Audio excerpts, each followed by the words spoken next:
Thank you everyone for joining us today. Um, the portion of the money that you all paid to get in here will go toward a project that we're working on with the YouTube channel. And really do appreciate your support with that. It will be a nonprofit organization of sorts that will help people that cannot afford to attend retreats or go to satsang or do one-on-ones. It'll give them an opportunity to be able to afford those sorts of things with whoever they choose. And just to make this a little more accessible, because even though we can give a lot, I know Emerson gives quite a bit, and that's really appreciated. And David too, John, I'm sure he does as well. There's only so much we can give in terms of time. And so with a little bit of financial help, people will have a little bit more access to this thing that we like to refer to as fruition. I'm going to send a chat to everyone here. It's just a reminder. If you don't want to appear on camera, or if you are just a little shy, you can either ask a question with your camera turned off because this is recorded, or you can just ask a question in the chat and you will remain entirely anonymous. We'll just read the question and then approach it from there. So, oh, there's John. Looks like you got it. Awesome. All right. Well, Emerson, you're in my top left. I have everybody pinned. How are you doing today, man? Excellent. Hello, Yeah. everyone. Yeah. I dig the glasses. Those are rad. Oh, check out what I got in the mail. Sharp. Love it. Emerson hooked me up with an entire galaxy head. It's a galaxy hat. Mine has not arrived yet, so Okay. I have the same one. Yeah, so we're at the same time We're gonna next rock. time, but you can wear it. You Yeah, can rock it. Yeah. I love it. Uh, David, how you doing, my friend? Hey, can you hear me? Sure can. All good. Yeah, I'm doing great. Thank you so much for the invite. I absolutely love the hat. It's I mean, it it's actually, wonderful. here's the thing. When there's not much going on up here in terms of hair, it's all about I'm accessories. getting close. I'm getting very close. Okay, I'm not far behind you. So I love it. It's a really nice hat. Thanks, Emerson. John, how you doing, my friend? I'm good. I'm glad I sorted out my little tech issue. I'm not even sure what happened, but now I think you can see me. I'll see me now. Yep. Yeah, you're crystal clear. Awesome. Good Okay, to so be to cover some of the basics, there's not really much of a format. If you have a question, go to the bottom screen for all the people who are attending, and you'll see a little area set called reactions, and from there you can raise your hand. And after you raise your hand, we'll kind of call on you one at a time, and then we will just address it intuitively. And maybe some of us might have something to add or not, and we'll just kind of flow. It tends to work pretty well that way. If you do have a question for someone in particular, that's also okay. If you wanted to ask something to Emerson or John or David to start, that is perfectly fine. And then maybe we might add something to that as well.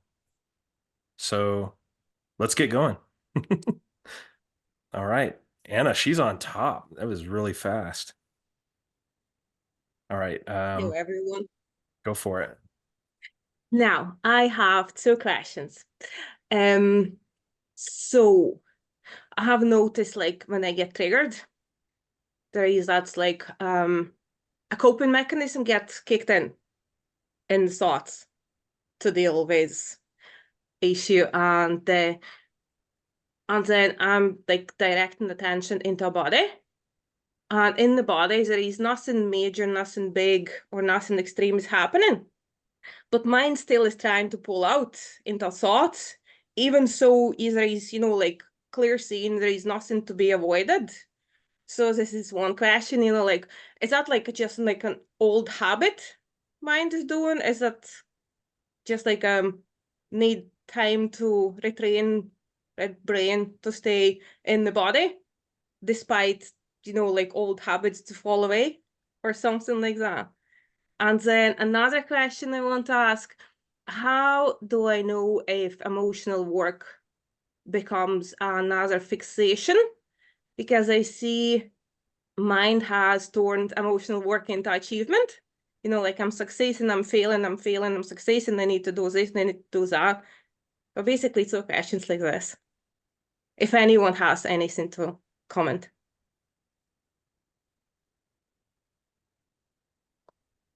We can't hear you, Josh, you're muted. Apologize. Yeah. Does anybody want to address that to start? I'll say something briefly. It's not directly addressing the question, but we can talk about our triggers and what's wrong with us and how we're not spiritual enough, how we're not progressing along the path enough. But about a year ago, I had an experience of I was on this path and I had another identity come and form up, and it was the idea of the perfect spiritual person, where I had to quench all things that were negative, quote unquote negative in me, in order to sort of become an idealized spiritual person. And I kind of just let that go. I just stopped striving for perfection and just looked for the perfection that's here. Now, that's not saying that you're going to run wild and you can just go do whatever you want, because there's obviously things to be addressed and there's traumas to be looked at and all of that. But I do think we can get fixated on trying to remove all of the bad qualities of ourselves in order to kind of create ourselves into some spiritual idealized person. Or maybe we might look at teachers online and say, oh well, they look saintly, they look perfect, so I need to become more like them. So I just say watch out for that. I'm not saying that you're doing that, but just keep that in mind, I would say. So that's just something brief I'd like to start out with. Thank you.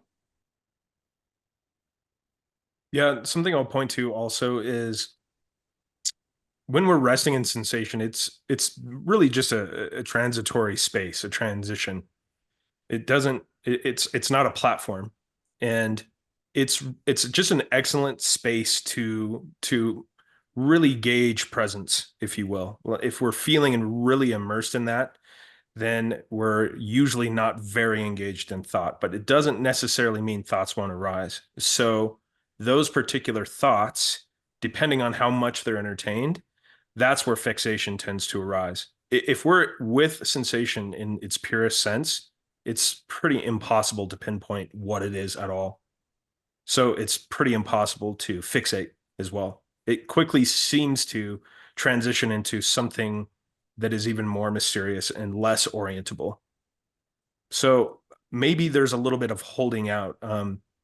There is a sense that tends to arise for some people to become what the sensation is, to become whatever that energy is, to be that immersed into it, to zoom in, looking for boundaries to see if there's a dividing line between this sensation. Is there a body? Is it in the body? Is it out of the body? These kinds of things. So the more we experiment and kind of play with sensation, the more likely it begins to carry us somewhere else.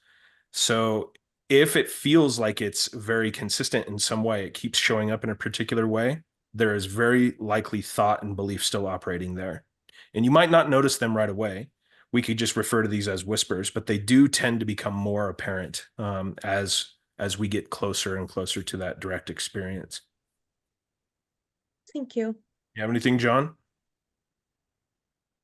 Yeah, one thing that's just occurring to me, and I see this a lot, in my conversations with people, is, and I think a lot of the teachings have either purposefully emphasized this, or it ends up sort of becoming sort of this idea we have about the problem of thought, and that thought is sort of the boogeyman. Thought is the thing for us to overcome, to get beyond, to transcend. And it's both understandable, but I also see it as potentially there's a downside to that. That thought is, what is thought? And is sensation somehow closer to reality than thought? Sometimes things can get set up to sort of sound like, well, when I'm in the sensorial kind of dimension, because it's seems to be more explicitly non-conceptual, somehow I'm closer to the deepest truth than if I'm, quote unquote, in thought and concept. But from my standpoint, all of it is made of the same thing, thought and sensation. We can't really say what that is. And I think that there's a way to orient to what we call thought, to kind of see that, to sort of, in the same way we could feel a sensation, obviously, like the sensation of touch, we can feel thought as presence, as sensation. I mean, that's how we know thought is here, right? It's being felt. It's a presence, isn't it? It's a mysterious, subtle. What is thought, right? I mean, it's an incredible thing to consider I as an have been exploration. asking this question actually, like what is a thought? Last night I was like, not the first time, because like you can't measure thoughts, you can't find them anywhere. Like even like I'm thinking English now. But when I was a child, I didn't know English. So how thoughts can be translated into language? How do we hear them? Things like this. It's just like, what is it? To me it's the question that I ask in my work, which is, what is anything? Because we have language, and we split the world up with language and concepts, including into that there even is something called a concept that's distinct from something else that's not a concept. I mean, this is amazing to just be with and start to notice how what is it about thought that's the same as everything else? That's a question worthy of exploring. Mhm. What is it? That's juicy. Yeah.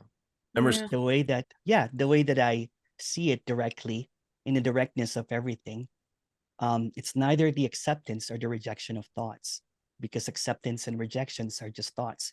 It's not about limiting them or letting go of them or anything like that. It's just what is.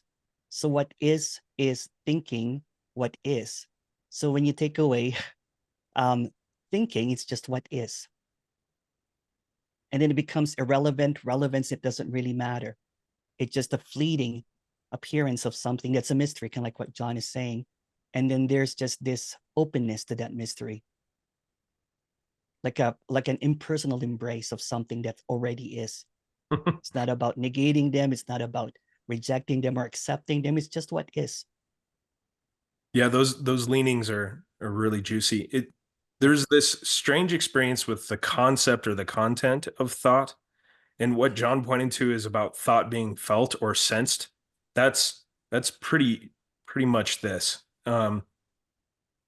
There maybe if we allow ourselves to feel the periphery of the content, it becomes a lot more apparent.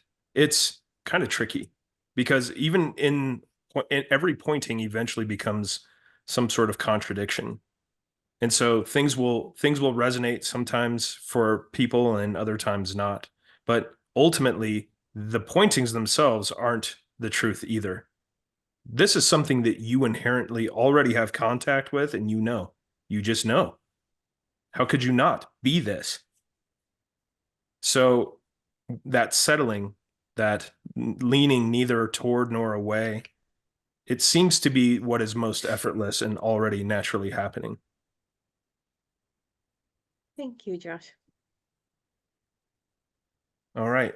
Thanks, Anna. Thanks, John, Emerson, David. What a great start. All right. We'll move on to Kate.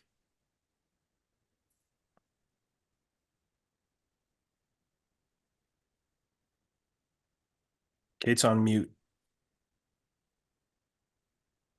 There you go. There was somebody else with their hand up before me. So. I'm just going with what shows up on the list. Okay. I was just listening to your answers, and for whatever reason, John's answer just made me cry a lot. I am going through a really intense, very difficult situation in my life. A lot of unsafety in my physical life with landlord situations. I haven't been home for anyway. It's a long story, but I'm experiencing tons of anxiety these days, and I'm not even really sure exactly what or how I want to act. Like, but I've been.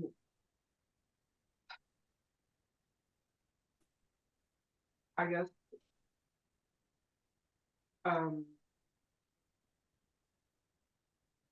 I guess it has to do with the relationship between thought and anxiety, and because I'm noticing like I can be sitting here, you know, doing something else or not thinking about whatever, and then I'll feel the thought, or I'll feel suddenly like this like surge of anxiety, and it'll come either when there's thought about like remembering the situation that I'm in right now, or simply hearing my landlord's voice downstairs, and I get this like surge of, well, I guess, fear or anxiety, and um, like I see, you know, there's obviously the part of me that just wants to feel safe and feel okay, but I'm also, I guess, questioning, like, you know, I guess there's like this question of like, okay, there's this assumption that the feelings I'm feeling are associated to an actual situation, and then there's also the questioning like maybe these feelings just are coming, and whatever the situation is like giving the mind a reason to think that that's what the feelings are coming. I'm not really sure like how to word this, but I think I'm just feeling a little bit confused, and part of me is asking this question because I want relief, and part of me is asking the question because I want to understand how to how this whatever I'm going through now can be an opportunity to just have more clarity, or I don't know. I'm not even really sure.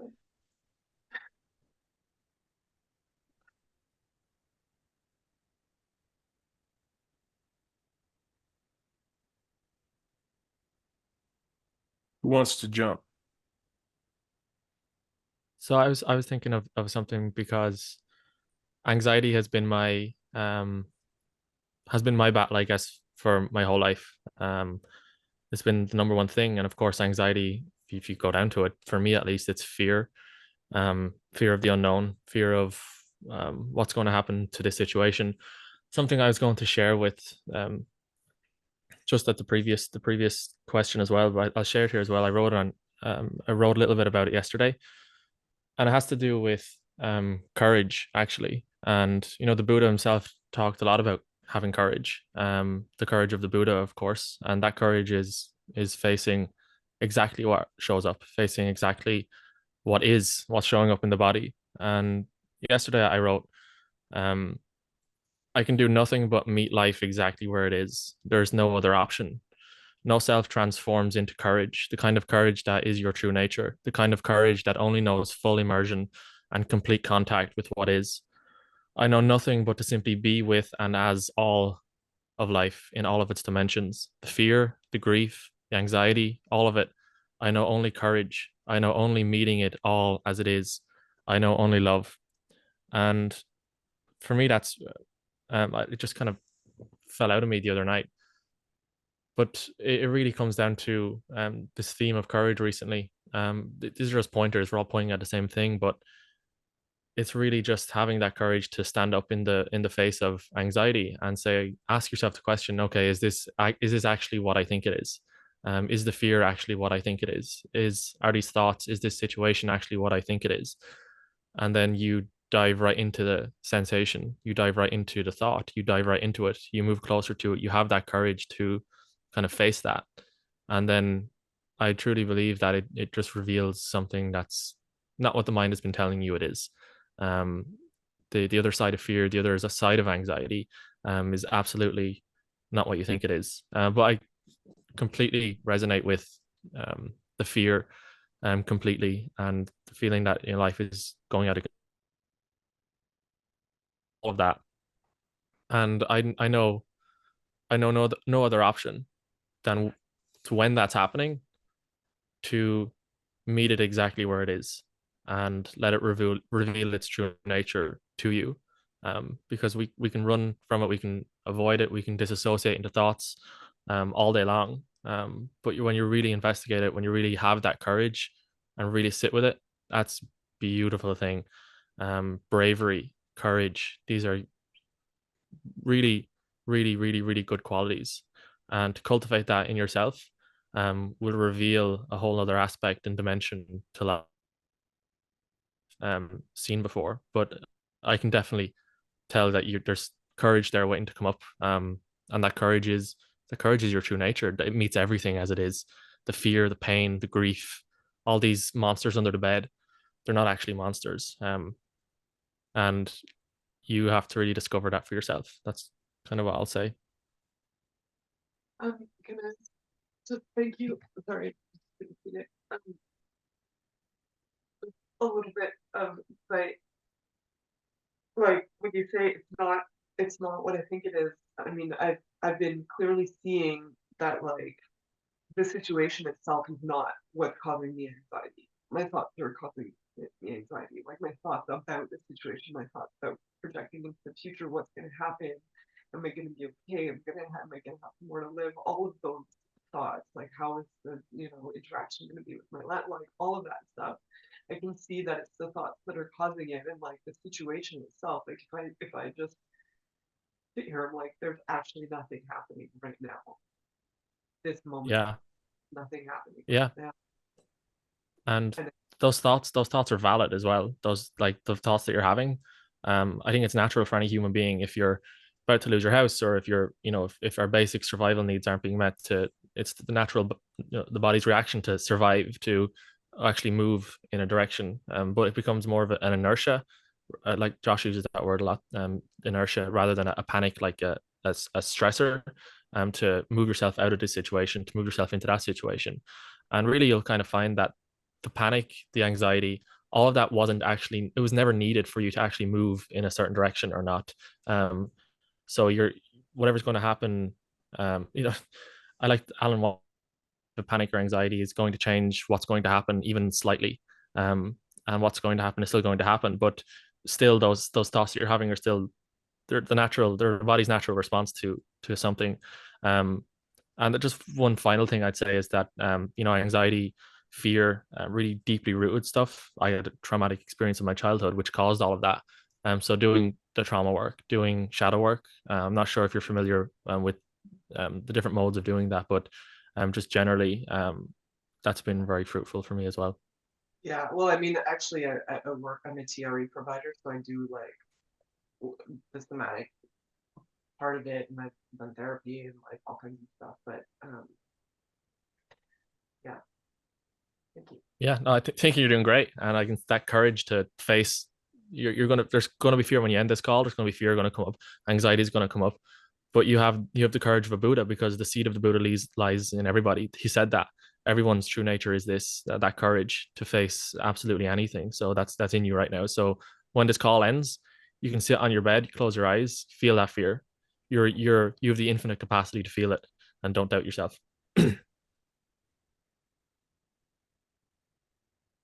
Anyone else? That's beautifully shared, David. What I wanted to share is when I was seeking big time, I had crippling anxiety, and I used to have these panic attacks. And that was during my stint as a spiritual teacher.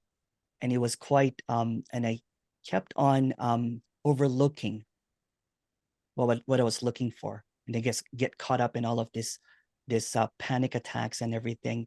And when I finally had the courage just to face what is was just facing what is. And it was just naked. It was direct. It was peace. So it's a peace even with anxiety, even a peace with being anxiety attack, or what seeming thoughts come and go. And then the peace seemingly took over, because that's all that there is. So it's almost that there is a fear of peace in all of its appearance. Peace can appear as this panic or some anxiety and everything. And during that time, I was doing a lot of therapy as well. So it was facing it, you know what I'm saying, facing it as it is. And this too will pass.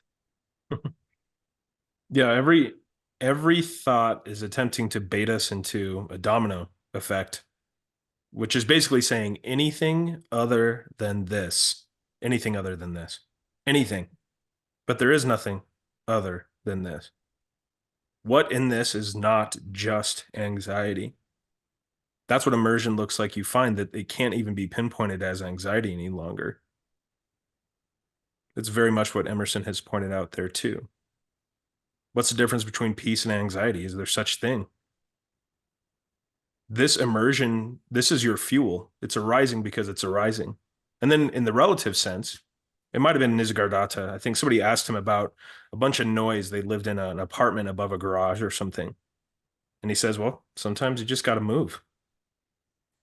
That's also a thing. Sometimes the inertia of life or the momentum is taking us somewhere, and we're wanting to dig our heels in for what? Well, if rents were cheaper, that would be a really easy solution. It will work out. It just does. It just does. The rest is just an object of, this isn't about an outcome. This is the power of resting in a question instead of pursuing an answer. And then you find the question is the answer, and the answer is the question. It's being in the midst. No future event. Just this. That's where anxiety lies. It's just a projection of protection with all this catastrophizing. You're going to be okay. This is all perfection. In the meantime, just as David was pointing out, and Emerson as well, you must allow yourself to engage with what's arising, because that's all there is. And I think what you'll find, not so bad. But there's something wanting to push against that. And there's something that wants to narrate this experience. Doesn't make it so.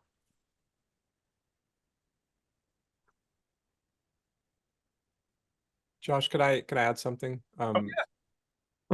That I think, it both potentially addresses, Kate, your question, but all of our questions in a certain way, having to do with all this stuff that seems to be happening, the things of experience, the phenomena, right? That we all know. It's like, I call it the magical display that sometimes feels pretty gritty and challenging, like you're encountering right now. And there's not any, I never use the word illusion because I don't really see it that way. It's like, it's real, your experience is real in the sense of here it is, right? It appears very vividly. But what's amazing, and I'm sure you know this in your own way, because, I'm just imagining having never met you before, but that what's so incredible is as you're just with experience, which of course is a ridiculous thing to say because there isn't anything else but being with experience. Right? As what's the alternative? But what seems so vividly there, like that's anxiety and is experienced as that, is not actually a thing. Because when you feel what's here, like you feel what's here right now, just notice what's here now. It, as the Tibetans say, it releases itself in the very instant it arises, without our having to do anything. This is the amazing thing about reality. It frees itself in every instant. It's gone. This moment, what I just said, it's gone, isn't it? And so what the consciousness has this ability to do, as far as I can tell, is it has this capacity to reify itself and turn this infinity that never becomes anything into something, all this phenomena. But literally, it's just vanishing in the instant of its arising. And in that sense, because this is not here for any time, and we can feel that's not abstract, we're actually feeling that right now. That's freedom, because there's not something there. We have this notion, right? There's something, we're bound in something, we're caught in something, we're struggling with something, we're overwhelmed by something. And yes, it can absolutely feel that way. But there's not actually something there. It just looks like it and feels like it, but it's empty of identity, as the Buddhists say. Like, you can't, it's so weird. It's so weird. It's like, there's anxiety. It's like, it's fucking anxiety. I know exactly what it is. And then if you were to try to put your finger on what that is, it's like sticking your finger in the rainbow to tell me what the rainbow is. And you're going to put your finger into nothing, into just absolute empty space, for lack of a better way to put it. And that's so liberating to feel that there's not something there for you to overcome. There's not something there for you to resolve. It's already resolved. That's beautiful. I love that. It's already done. And just to point to, I mean, this is just story. Who knows how much of this is accurate, but this is what seems to show up. Right after meeting Angelo, digging into some of this shadow work, so to speak, even then doesn't really need a label. We just feel what we feel. There was an intense sense of anxiety, like a sense of falling is what it was like. It was starting to perceive that which has no substance was what it was like. It wasn't falling. It was like this weightlessness. It was like a sense of disillusion. And within that anxiety that felt pervasive and juicy and rich, it was an orgasm. My entire body was just pure pleasure. But it was allowing myself to fall through. That's what it was kind of like. Looking for the bottom, looking for the platform. And then there was nothing there. There was nothing. No substance. Just more weightlessness. Yeah, that's beautiful, Josh. Just to add one other thing to what I shared, just because it can be easily misconstrued, that like some people would say, oh, that sounds like a bypass to say there's nothing there to resolve. And for me, it's actually the absolute opposite of a bypass, because you discover that there's not something there to resolve by paradoxically going into it and exploring its nature, not by running around it, but just go in. You don't run around the anxiety. You so, if you will, enter into what's there, and you find out, oh my God, it's like it's ungraspable. And yet it's there, but it's ungraspable. That juicy paradox. Ugh. Nothing like it. Thank you all.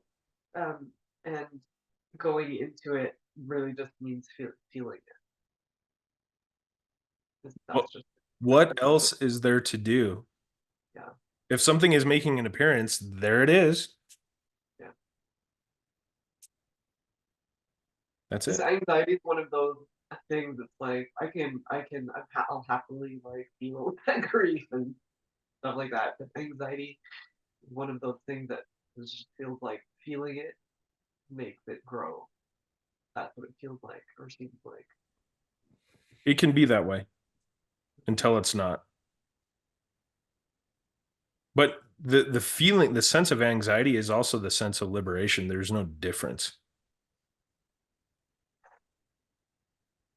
And I know liberation is another term, but you're feeling everything. Literally. Relish in that. In the moment, and it will displace the domino effect of something other than this. Because it's the loudest sound in the room, so to speak. And just like John mentioned in Emerson as well, there's no problem with thought. It's just that we feel compelled to move away from this and engage in what appears to be something else, even though it's really not. There's another paradox there too. It's just this. Attention tends to move where it moves. If we just step into a state of stillness and allowance, we just go. It just happens. And there we are. And then it becomes this like creation destruction infinitely, blinking out of existence. But we have to explore what seems to be a singular facet of experience. And anxiety it's a fixational, there's something that's not being engaged with if it's appearing as one thing as opposed to something else. That's all. Which it just means it's not being fully engaged with. And I know that's paradox. I mean, to really point, it's like, don't really have a choice anyway. But, here's an interesting, we could use this metaphor. Imagine a little girl, she's got the swimmers on and she's pulling up to a shoreline, and here comes a 60-meter wave.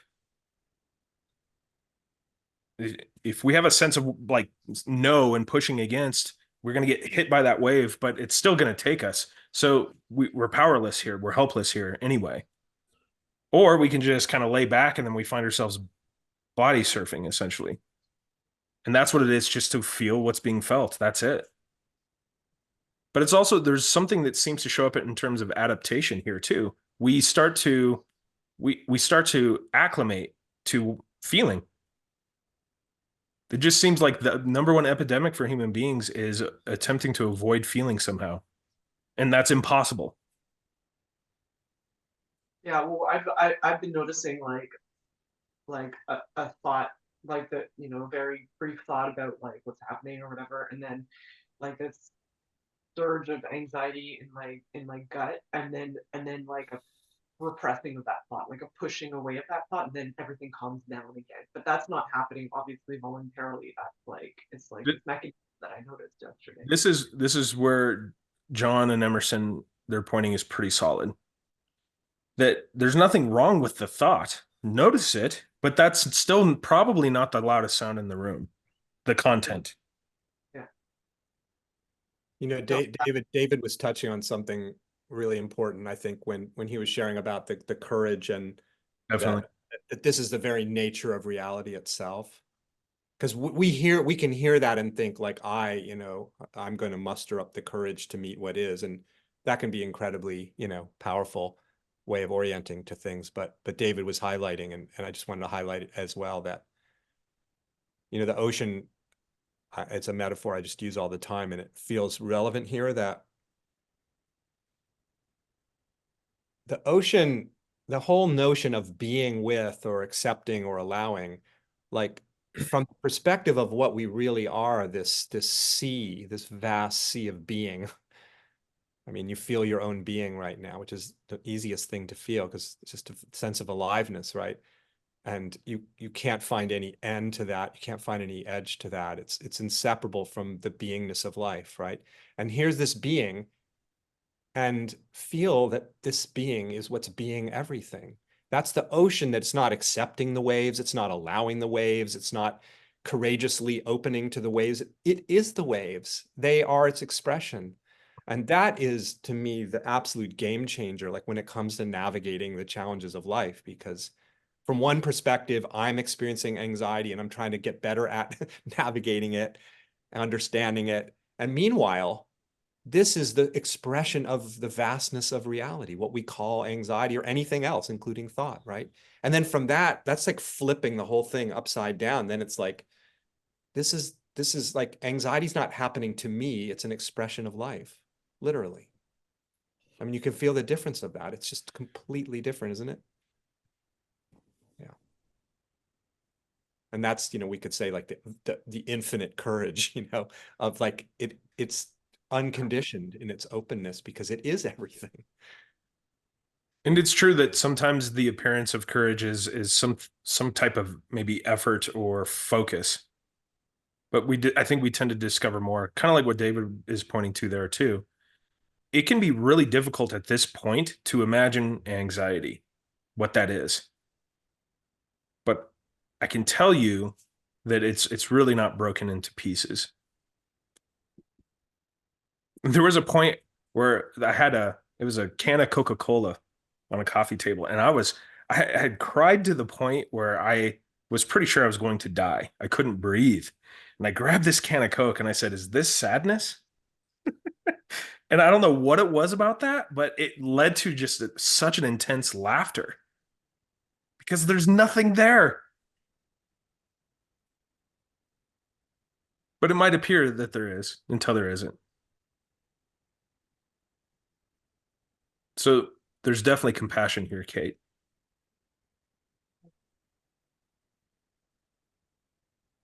Thank you.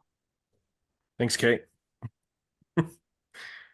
Let me unpin you real quick. We'll move on to, go for it, Paul. Oh, thanks, Josh. Thanks, everyone. That was very helpful. Thank you, Kate, for your very real and vulnerable sharing. Very easy to relate to that experience.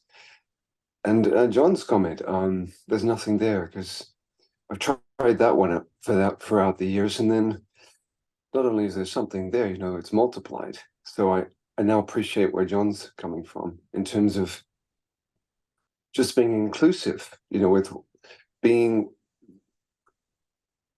rather than looking for an escape, just being with the emotions. So that was very helpful, that exchange you just had. So I'd just like to acknowledge it's been very helpful so far. So I'm visiting family here in Melbourne. I've undertaken the Ram Dass challenge. Am I enlightened? Well, I'm here in Melbourne to find out that I'm not, because I'm with family, and it's pretty interesting because it's a very useful, and it's really rewarding, to be back in the family home. But then there's family card games, and we had a doozy where my mum and I were on the same team. The game is called 500, and my mum likes to win. She likes to win, and I'm not much of a card player. And there was a bit of a strategy in this round of 500 where I needed to play a certain hand, in order for her to win the round, and I didn't get it, and she ended up losing, that round. And then I came under serious, assault for losing that round of cards. But what was interesting is ordinarily, the old triggers would come up, and I would cower and feel very shameful about that situation. But just a couple of nights back, I just looked at her and said, really, it was just it wasn't so much anger or it was like the little child had sort of wasn't needing to talk anymore. There was a sort of man sitting opposite her, and I was just able to sort of call her out on how unreasonable it would be to be playing a game of cards and getting super critical about your partner, in the round of cards. But what was interesting was it was so there was eye contact. And then there was this direct response to what was clearly out of hand in terms of calling out your partner in a game of cards. But I guess what it brings out is there was the experience of a very young energy, sitting in the chair with me. And so I don't want to sort of travel down the path of the inner child, but it was how valuable is it to be, to have that connection, when you're moving through some very old trauma. Clearly it hit a wound there, when I was sitting at a table playing cards and mum had sort of got stuck into me. But what was interesting was that there was no residue of the past when I responded to her. It was just a clean, very intense, and felt very justified and very necessary response. So could there be a question around, is it good to have this younger connection to self? If the younger self calls out in that situation, is that a useful part of the work to include that too in how one responds?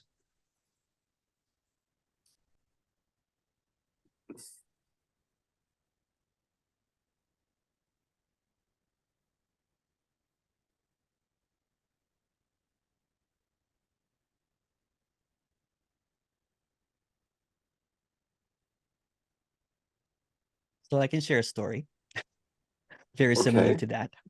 Yeah. At the seeming final time of losing and being and meing, like grabbing and losing everything, I thought that I had to lose my family. I thought that I had to alienate them. I lost my wealth. I lost my, I thought that I had just to keep on losing everything. And then the last thing on the line was my family. And I wanted to, and I was in exile for a couple of years. A few years ago, after this seeming whatever seemed to have happened, there was an offer, or there was a request from my dad to help home because my mom had fallen ill. She had cancer. She had brain surgeries, so not really mobile. And so here I was 50 years old, moving back to home, helping my mom. There was clarity here. There was just this, it was a lot of triggers seemingly appearing, coming and going like waves and everything, right? Because I've always said to myself, I will never move back home. This would be the last place that I would be at. And here I am, helping my mom, changing diapers, talking to her. And at the same time, there's this innocence, there's this kid here that's looking at his mom for the very first time, experiencing everything all over again, seemingly. So there's this innocence, there's this, I don't call it a child or whatever, there's just this innocence and everything seems to arise. It's like getting to know everything again. And that Ram Dass test of going back home seems to evoke that, of seeing things innocently, fresh again, brand new. And the seeming history, all of that past seemed to have been just a dream, something that never really happened, something out of a memory. Sometimes it feels real, sometimes it doesn't. So in all of this coming and going, there's just this directness with what is, as a mom, as my dad, as a child, as a son. And at the same time, it's nothing at all. I don't know if that answers your question, but I just wanted to share that. Right. Yeah. So you sort of hit a bit of a nerve.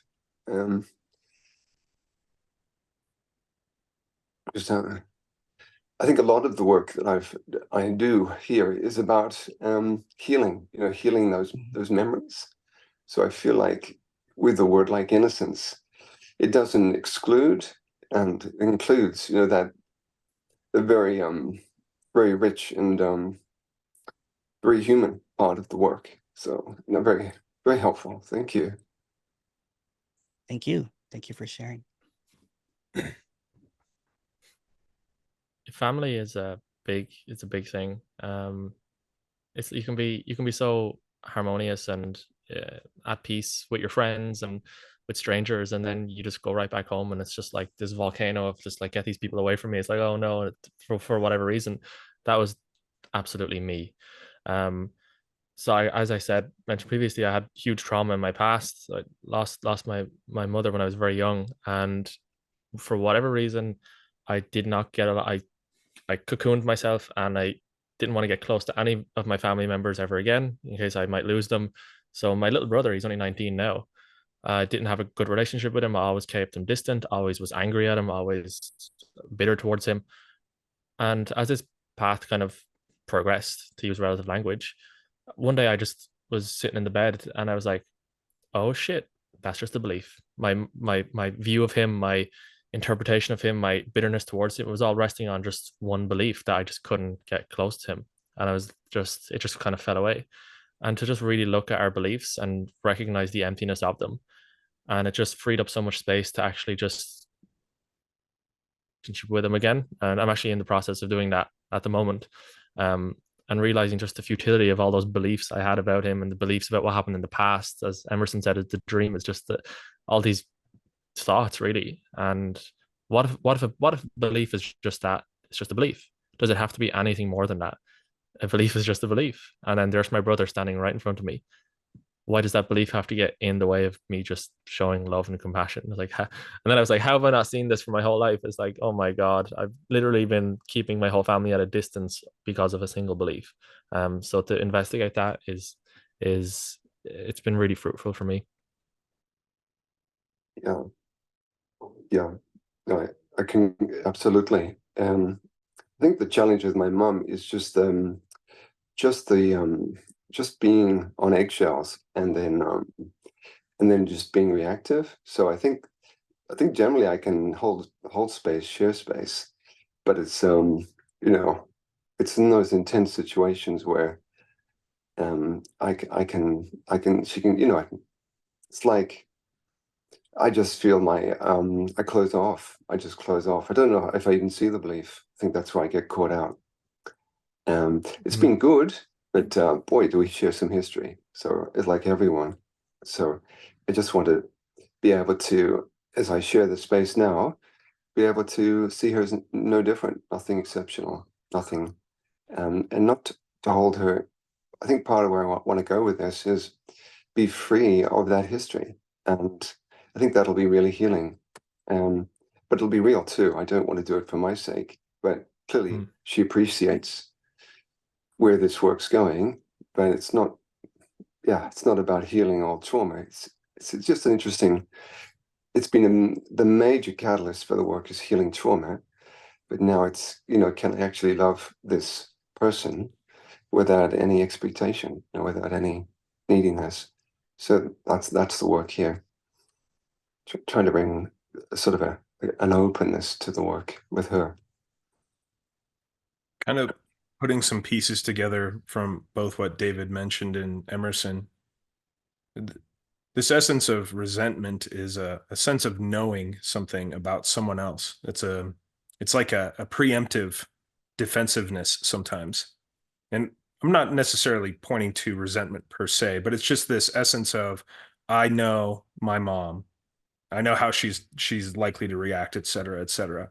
And kind of overlapping from that belief into what Emerson is pointing to is even her behavior that can seem rather caustic is still stemming from a place of innocence. And the only way it really seems like we are able to view that is if we allow ourselves to break open with them. And that can be a very intense experience. To allow yourself to step maybe outside of what is a defensive or protective position and show her, by allowing yourself to be absolutely vulnerable and present, what that experience is like for you. It has a tendency to invite more intimacy. And the one thing I can say is the family I grew up in, there's a significant amount of abuse and trauma. And one of my favorite things to do is interact with these people because I can see this young, innocent human being at the very core of every behavior that they have. Every outward finger pointing, aggressive, hostile behavior. There is something sweet there that is crying out, I feel pain. And that becomes easier and easier to be with if there's nothing left to protect. So maybe without creating a belief around healing, see if you can allow yourself to be a little bit more immediate, because sometimes that acts as a buffer. Maybe it's healed. Maybe there's nothing to fix. Maybe it's already okay, and we just break wide open. Somebody can. So that's a big step. Break right open. And it can feel yeah. So maybe not a big jump, but in the moment, what can I show now that isn't just protective? What can I show now that isn't just about keeping distance? Because of course that's how you've learned to be safe, to close down in certain situations with regarding your mom. Those little steps outside start to kind of bring us more present instead of living in a pattern. That's all. Yeah, okay. Yeah, very good. Yeah, thank you. It's been a very positive experience. It's just the card games. Things get nasty. But no. But that's very helpful, very practical. And I love it. I love applying it in this, in the real world here, family home. So you got the juice. You're in the mix. Yeah, boy. I'm here. So it's live, it's real time. So it's great. So it's wonderful to connect and share, give you guys an update. Yeah, Paul. Thank you, man. Nice to see you. Cheers. Thanks, Josh. Thanks all. All right. Let's see. We got, looks like Ryan. Yeah. Hey, you all. Thanks so much for doing this. So I've been at this for a little over a year now. That was when I first discovered Angelo and his work and his book and channel. And since that time, I've spent a lot more time doing meditation and inquiry than I ever thought I would do in my whole life.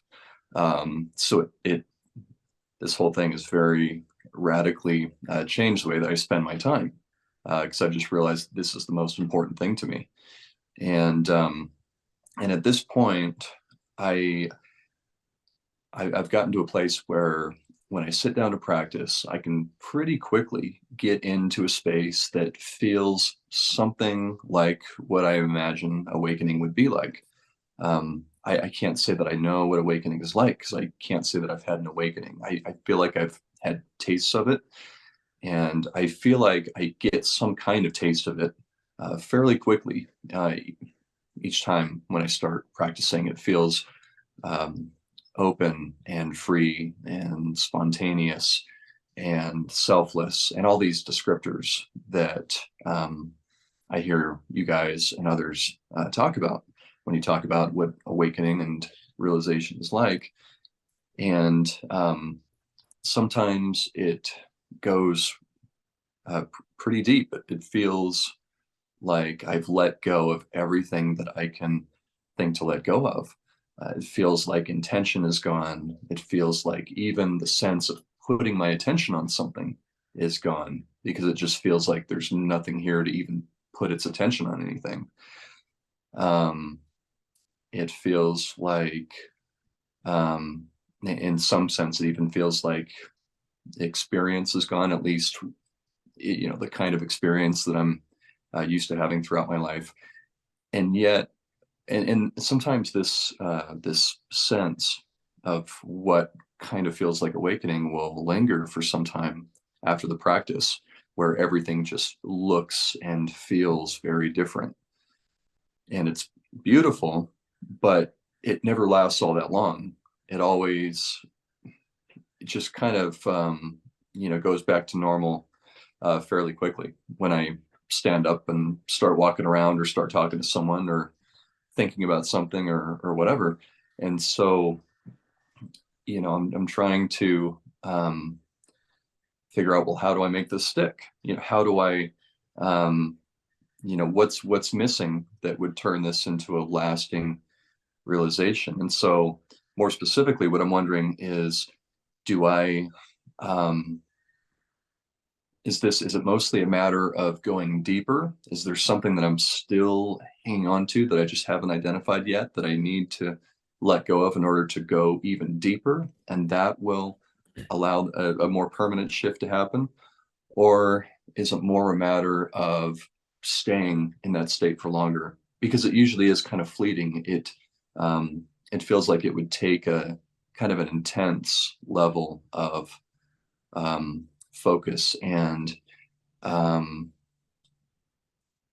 endurance to actually kind of hang on to that state for longer.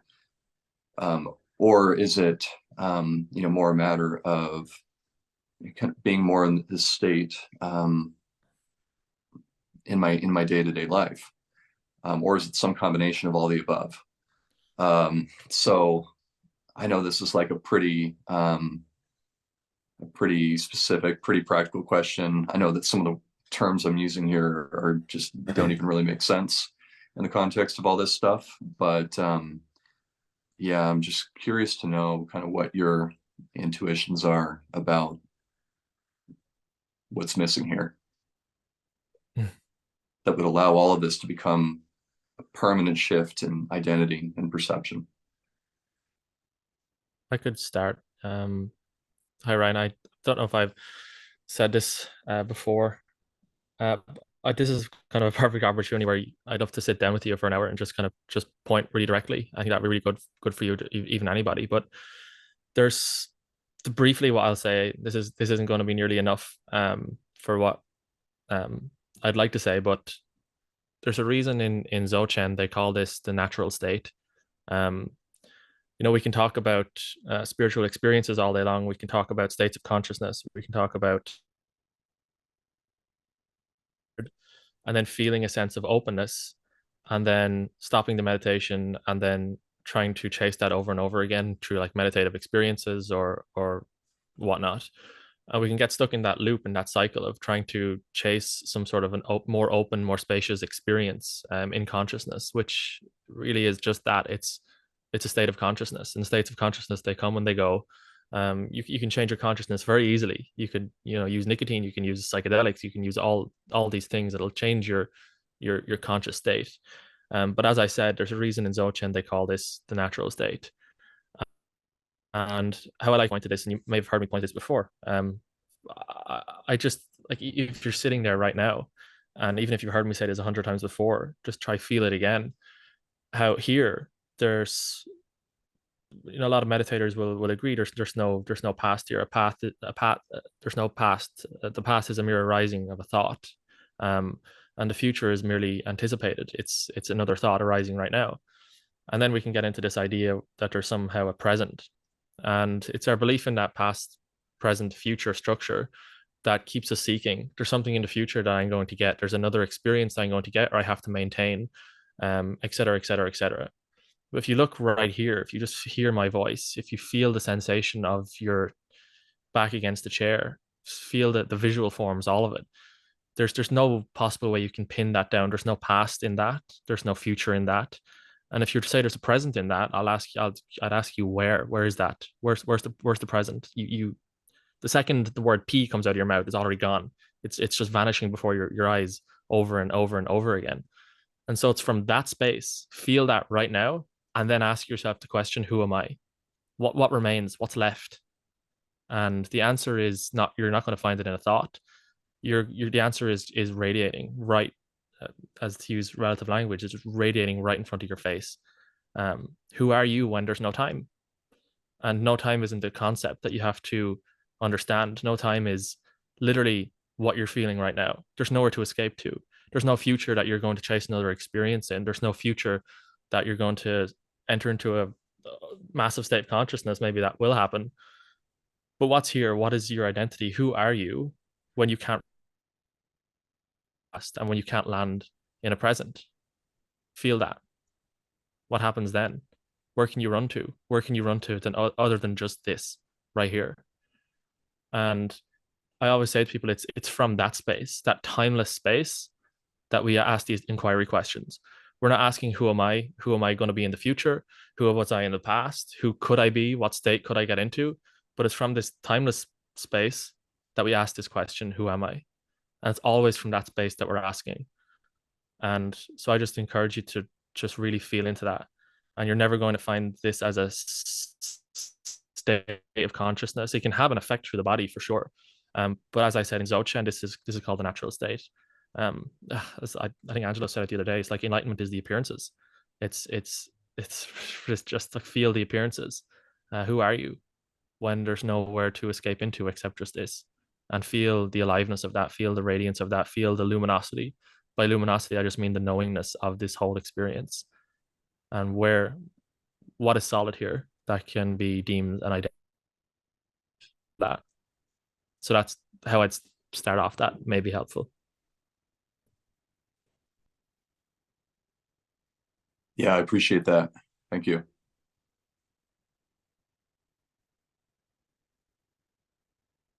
What is there to achieve?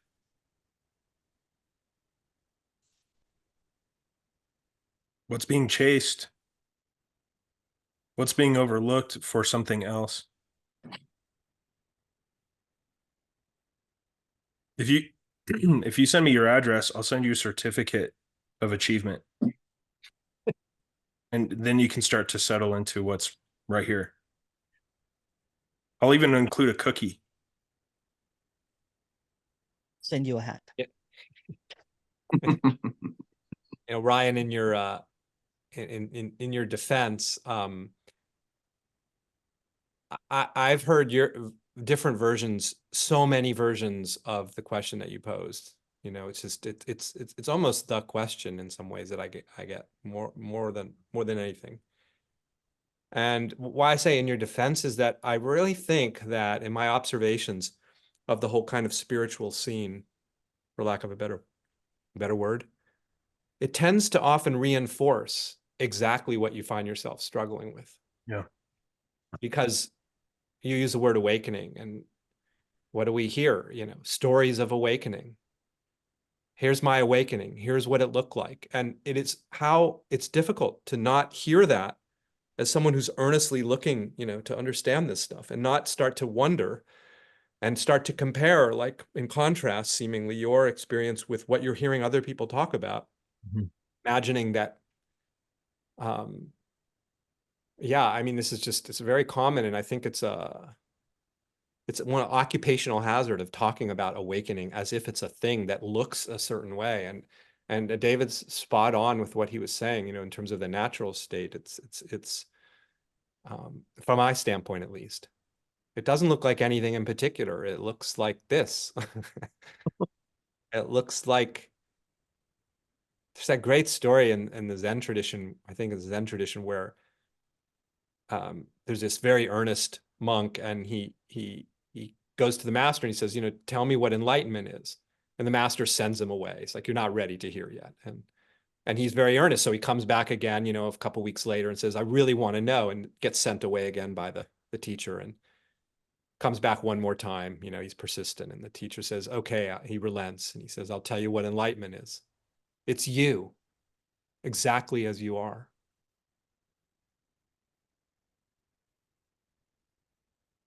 And let me add to that, Ryan.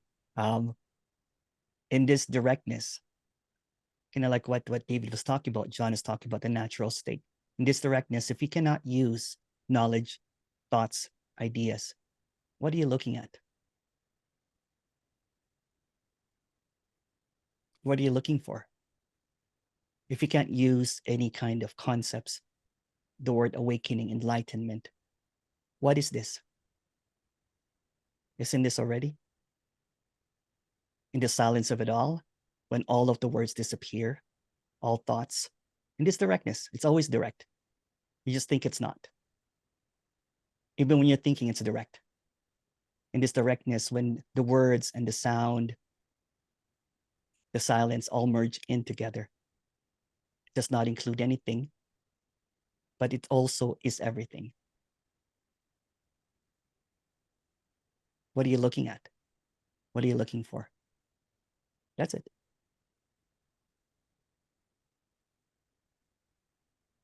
Yeah, that's good. Awesome. Yeah. Yeah. Thank you all so much. I'm going to have to watch all that back later and try to really internalize it, because yeah, there were some really good gems there. And I know I've asked questions similar to this in the past to David and Josh and Angelo and others. I haven't talked to John or Emerson before, so it's really awesome hearing from you guys as well. But yeah, I'm going to try to really just feel into all that more deeply than I have before, and just try to see what I'm missing. The challenge is that I feel like I am occasionally able to really get there with these kinds of insights, and get to the point where it actually doesn't feel like I'm looking for anything or looking at anything. It feels like I'm able to just rest in this, pure beingness and emptiness. And it feels like I've incorporated all of the insights and the pointings that I've ever gotten. It feels like I'm there, and then I stand up and it's gone. So there's something there's something still there that I must be hanging on to. It kind of reminds me of Frank Yang made this video about like that last 0.1% that makes all the difference. And so there must just be some, I don't know, last 1% or 0.1% or something like that. Some little thing that is just that I haven't let go of yet. Perhaps. But that last 1% is it too. That's it. What if you're not missing anything? What if you're not missing anything? What if nothing's being missed at all? Consider it. A lot of this predicates entirely on some sense of lacking or an inability to see something. Maybe that's not the case. One thing that I find a lot with intellectual pursuits, and what John pointed to as well about that some spiritualities have a taboo with sharing their awakening story, whatever their process.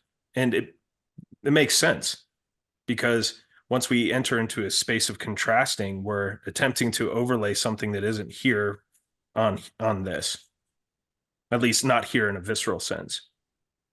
And so resignation is rather close to realization. Sometimes we just got to tucker ourselves out, man. Sometimes we run and run and run until we're just done running. And maybe that's just part of it, you know, because it seems like whatever this is, it's tailor-made. It's perfect the way it is for each and every individual perspective, even though those perspectives don't really seem to be individual at all.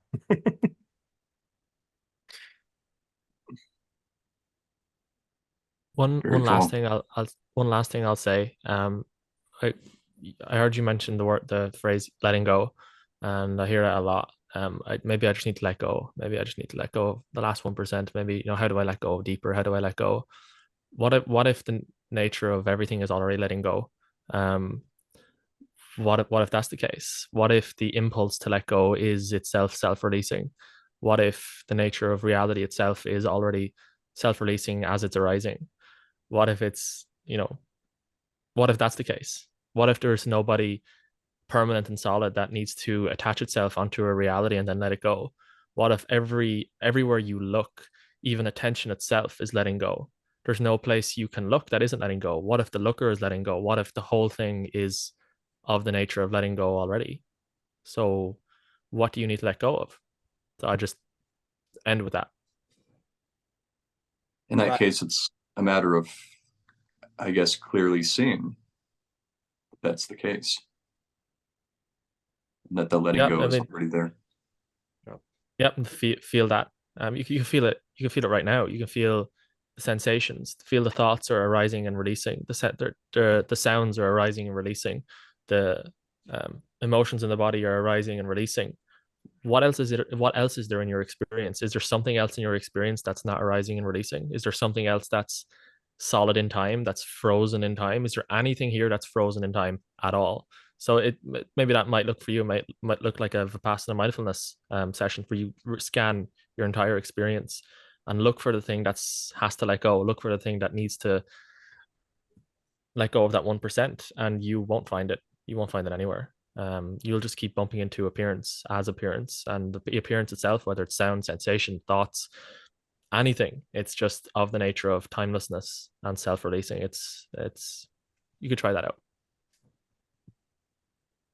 David is pointing to something just, I think, so critical here that, we've kind of been circling around and, I think emphasizing that the things that we're searching for, and we hear this all the time, well, it's already here, right? And so even that sense of, like you were saying at the outset of your question, I want to figure out some way to stay in this, to sustain this somehow, because I feel like I have a glimpse of it, and then I feel as if, so I go back to my normal life, so-called, and somehow it feels like it's slipped away, right? And so if you take something like, I don't use the word very often, awakening, and you say, well, so it can feel like there's this moment where there's more a sense of wakefulness, and it has certain qualities maybe to it, like openness and ease, and that can happen, as David was saying, the kind of in the body mind, there's this sense of like, wow, it's like I'm really, really having that sense of this, and then like it feels like it slips away. So one way this may be helpful is to see that in the same way that reality is like the master of letting go, like we think I'm going to get better at letting go, but look at reality, it's the master of it, right? That's what it does. And I would say the same with awakening. Reality is awake. Isn't it right now? Isn't this moment awake? Not because I'm practicing meditation to be awake. The moment is awake. And it's never not awake.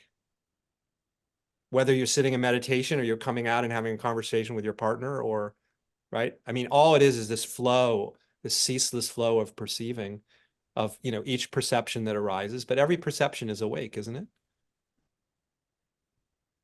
When is it not awake? What is not awakening? This is why I don't like to talk about past awakening myself, because what the hell? This is awakening. This is the awakening. Here we are, right?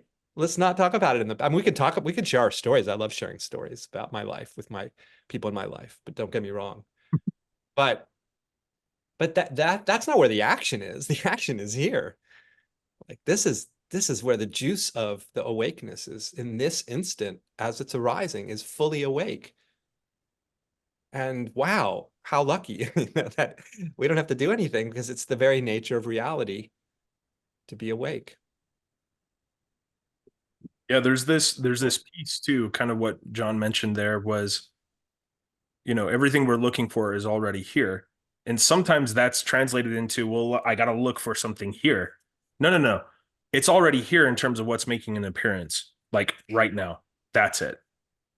That's it. And it's not a state like we get to something and then we're like done. It's an ongoing experience of this, never ending. Even this concept of physical death seems almost absolutely ridiculous. So it's like looking for the ocean of awakeness and getting the best motorboat ever with like 60 horse engines on it. And then you keep on looking for it while on it, you know what I'm saying? And then when you run gas and you look around, you're like, oh my goodness, I'm on the ocean of awakeness. This is it. And then the moment that you want to tell everybody the engine is running again, you're like, I lost it again. Where is it? You're always on it. The ocean of awakeness is always it, regardless of what motor engine or boat that you're using to seek for it. It's always it. So even the seeking, or even like, am I there yet, is it. It's always it, no matter what it is. And it's funny, right? Because you know what, we tend to seek over and over and over again, but when the seeming kind of like surrender, or that stopping of the seeking, kind of like, I'm like, okay, I'm done with this, and then all of a sudden there it is. Yeah. Even and then you want to keep that again. And so the engine keeps on running. But even the engine, when it's running, it's always it. Yeah. Even the doubt itself is it. The experience of the doubt, that juice, that's it. I sometimes say that spiritual practices, which we, conventionally think of as means towards some end of realizing something, seeing something, sustaining something, they're not really a means to an end. They're an expression of the end. The practice is the expression of the goal, if there is a goal, the goal of this miracle that's appearing as everything, including our practices. Can you be any more alive?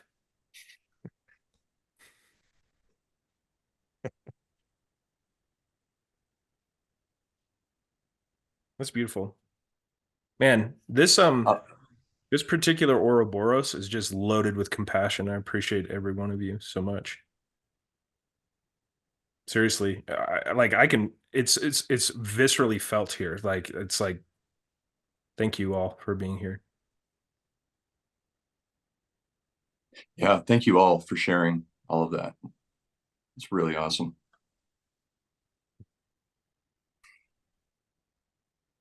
All right, we're gonna move on to, let me remove the pin here. We're gonna move on to Tom.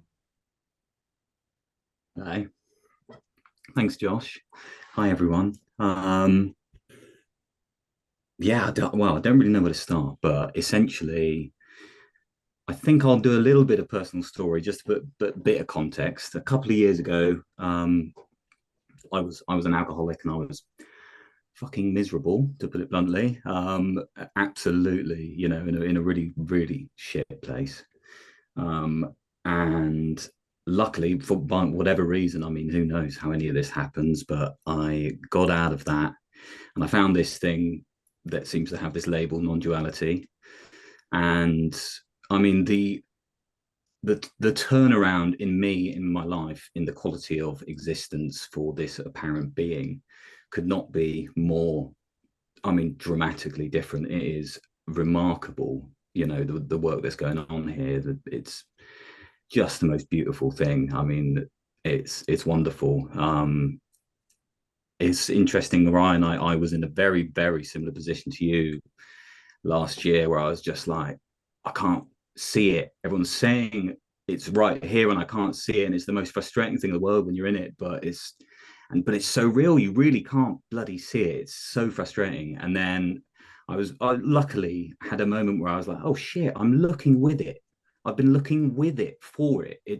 And it's bizarre when that shift happens, because you're like, it's so annoying. You're like, but what? I was literally looking with it the whole time. It's like, bugger. I was so angry. I remember when it happened to me, I was so angry. I was like really pissed off. Can't believe it. It was here the whole time. I am it. Oh man. Anyway, really frustrated, but you know, glad I worked it out, because God, it's really annoying. So anyway, there's this lovely now, I don't know, you know, I'm in that classic stage, I think, where there's still apparently a Tom here who pops up and gets pissed off about stuff, and then it kind of goes away, and then it comes back and it goes away, and there's all these lovely moments of drifting, nothingness, and all that kind of stuff. And sometimes I hurt myself, and I don't even feel the pain, because I'm like, oh, okay, well, that's not mine anymore, you know. And it's just bizarre. And then, you know, and then I'll get pissed off because someone said something to me. So I'm in that really weird middle phase. Anyway, none of this is my question. My question is more about the fact that I'm now drawn to kind of like, I don't know, there's this kind of instinct in me. It's kind of pulling me places. I'm not really involved. But I'm kind of drawn to, I really want to help people. The transformation in me is so stark. It's so wonderful. If I could help just one other person feel the same way, you know, realize the same thing, it would be the best thing ever. So I want to start a mentoring practice. You know, I don't know what I'm doing. I'm really hoping that I can help some people. But so I've just read the intro to Angelo's book. I haven't read the rest of it yet. One of the first things he says is, don't teach too early, because you don't want to put yourself in the position of the enlightened one and basically build a whole new persona around that, and kind of stop yourself before liberation. I don't know if I'm doing that, but maybe I am. I don't know. The ego is a slippery bastard. It might be just like, yeah, I want to be the cool spiritual guy that everyone looks up to, you know? And so what I wanted to do was just ask, because there's so many amazing teachers here, it's like, just a bit of advice. What do you think? Do you think get stuck in, start teaching, not teaching necessarily, but just start sharing and guiding and that kind of thing? Or do you think wait until you get to what, you know, Angelo would call kind of liberation, you know? What do you think? I could start. Before I start, apologize. I think my internet connection is quite unstable at the moment. So if you can't hear what I'm saying, just let me know. So I start with this because, again, looking back, it's all story, but I feel like I did fall into that trap of teaching too early. I started a YouTube channel about a year and a half ago, but I've been teaching meditation with a company called Healthy Gamer for 3 years. But I started a YouTube channel a year ago, and again, it's all individual. But for me personally, I think it may have been too early. It all worked out okay, but it can be very easy when, you know, realization it hasn't really stabilized and all of that, to get really sidetracked by, oh, my viewers are increasing, oh, I could do this, and oh, I could do that now, and that can really pull you right away from practice. And really what I found is sometimes maybe we can conclude about reality is like, I've got it now, I've understood it now, when there's actually more to see. There's more to see here. I know there's going to be disagree. I know a lot of people, I know actually all three, you know, Emerson, Josh and John, don't really follow any stages or paths to awakening and stuff like that, but Angelo does. He has you know, the awakening to reality 7 stages, but again, it's just very loose. You don't take it too seriously. It's just a relative model, but it can be just so tempting, and to have an experience and think there's no more, and then become a teacher, because that's kind of implied with teaching, isn't it? It's there's no more to understand. I'm the teacher now. I have it all figured out. One of the best bits of advice Angelo ever gave to me was just don't make any conclusions about this. So I think it's okay as long as you can have the attitude that there's no conclusions to make about this, and just because we're a teacher doesn't mean that you've landed somewhere, because this is for me, this is continually unfolding and deepening, actually. You know, Adyashanti says that as well. It's like it it deepens and sinks into like almost every pore of your being. And for me, that's the case here. That may look like a progressive stage thing, but it's just deepening into what already is. And I feel, for me personally, I did fall into that trap. But luckily, I had great people around me, to Josh being one of them, actually, to kind of just be by my side. And I don't feel like I've sidetracked too much. But it would have definitely been better for me if I had kind of focused on practice first, and really allowed that to stabilize into experience. Because there are, Angelo says that no self shift is the kind of requirement for teaching. And I think Josh said that to me once. I heard him say it in his book as well, that no self, that liberation is what's required to teach. But I can understand where he's coming from, because like I do see a lot, I'm not going to mention any names here, but I do see a lot of non-dual YouTube channels out there, and teachers going down paths that are quite bizarre, and quite cult-like, in my opinion. And I just feel like we have to be careful with that kind of stuff, because once you start getting a following, once you start getting viewers, once you start getting people commenting on your videos saying, "Oh, you're this person, you're so good, you're so great," if realization hasn't really sunk way down, that can start building up a real sense of self there, and that sense of self can actually grow to a point where it's almost like godlike. And now I'm the teacher, now I'm better than everybody else, now I have some sort of knowledge that everybody else doesn't have. So long story short, I think it's okay, but just to really keep in mind that there's no conclusions to make here. There's no point where you arrive where you now become the teacher and you're done, or you have reality figured out. And it's really just having that radical authenticity with yourself is absolutely essential, in my opinion. So I'll just start with that. Thanks, David. I feel, yeah, you resonate strongly. I mean, my intention was always never to claim that I was some enlightened guru. It was more to kind of guide from the position that I'm in, to hopefully bring people along the path with me. But obviously, there's part of me that's like, there's doubts, obviously, otherwise I wouldn't be asking this question. So thank you. If I may add, I don't really have any advice, Tom, but I have a big story to tell. So about when I was 28, maybe in my 30s, I had a seemingly giant awakening that I saw everything as God. So I thought right away, because it happened in a street where there's a lot of people that were underprivileged, people that were had addictions and at risk youth and everything. So instantaneously, I wanted to help everybody, right? I wanted to open up a center, teach meditation, and I did that for quite a while. But and everybody was saying that that's, I never really claimed enlightenment myself, to be honest with you. But there was but I had a following that was growing and growing and growing and growing. And I was focused on the bliss of serving others. My thing was I wanted to be selfless, to be able to serve others. So I did that every day for years. I sold my house and gave away almost everything, on the streets and everything. But what happened is, because I've not really settled in yet, because I was just focused on the practice and the bliss nonstop, right? When the bad news of my mom or my relationship was ending, I didn't know how to deal with it. I did not know how to face that. My intention was earnest in helping others and everything. So when the sadness came and the grieving came, I questioned everything that I was doing. I tried to go back into my practice. I tried to see many gurus, to see if I could claim back that enlightenment that I thought I had. I did not know that, even without thinking about it, that I claimed enlightenment. And it was quite a journey of ups and downs, of glimpsing and losing. And it was quite a lot of suffering that happened quite after. About 5 years ago, somehow, I seeked everywhere. Like, I seeked in radical non-duality and in practices and awareness and everything. And the character just got really, really exhausted. And then one day, without any expectation, I'm not going to tell you the story because it's irrelevant. There's just this. And somehow, I got labeled as radical non-duality because I appreciate those guys. But the label also fell off. Right now, there is an authenticity to help others. And it's just love that keeps on deepening. that I don't understand, right? So you will never understand it. You know what I'm saying?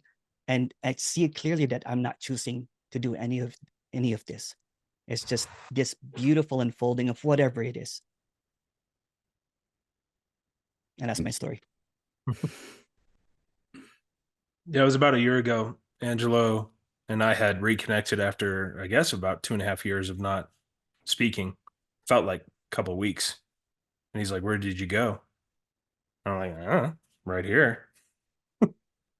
He disappeared. And after the interview, he said, will you work with people? And the only thing that came up was just laughter. It didn't, what do you mean work with people? What could possibly be said, you know?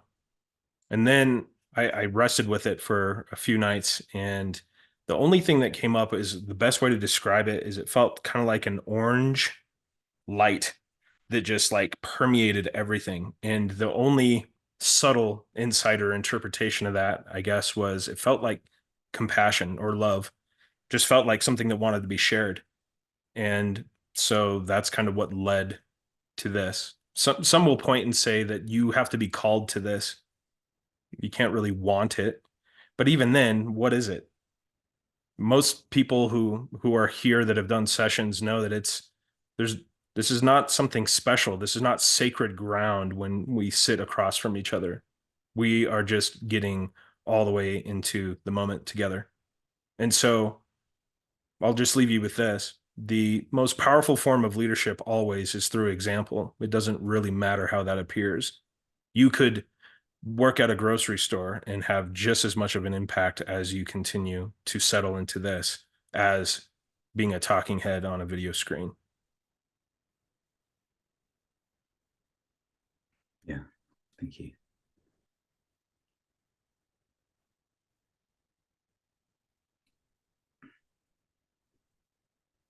Beautiful. I'd love to hear what John has to say, being a lifelong teacher. Not of this necessarily, John Astin. What would you say about this question? It is an interesting question. Yeah, I mean, it seems from, just, it looks like the whole thing about teaching this stuff can seem to sometimes go off the rails when communities gather around somebody who's in the position of teacher. And yeah, it can be a minefield, both for the students and the teacher, it would seem. So, I mean, I think that, David sharing some of the caution around it, and I think the reminders from everyone who's spoken about, I don't know, and I agree that it doesn't feel like some sort of, I think it was Nissargadatta said something like the final conclusion is that there is no final conclusion. So it doesn't feel like somehow some final arrival. It just feels like this endless, and this is infinite. So it's endlessly unfolding into itself, as David said beautifully. And so it's really, I think, very helpful, I agree, to keep that in mind whenever you're in a position of, seeming authority around the topic. That this just keeps, yeah, if I were to look back, I don't think I would have imagined like that things would have unfolded the way that they did. That was a good example of like how it just seems like it keeps unfolding. I would say though that being mindful of, and true to one's actual experience, and being, having some mindfulness around not assuming anything about where one has arrived. If you have a song to sing it.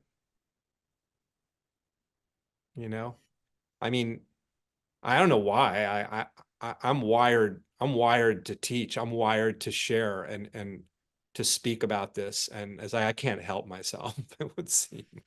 And that's just, and to not share would be not authentic to who I am, So I'm glad that I've just let that flow forth, even from the very beginning, even though I would say, like, retrospectively, like, I kept having this feeling like early on of like, I must communicate this. I couldn't help myself.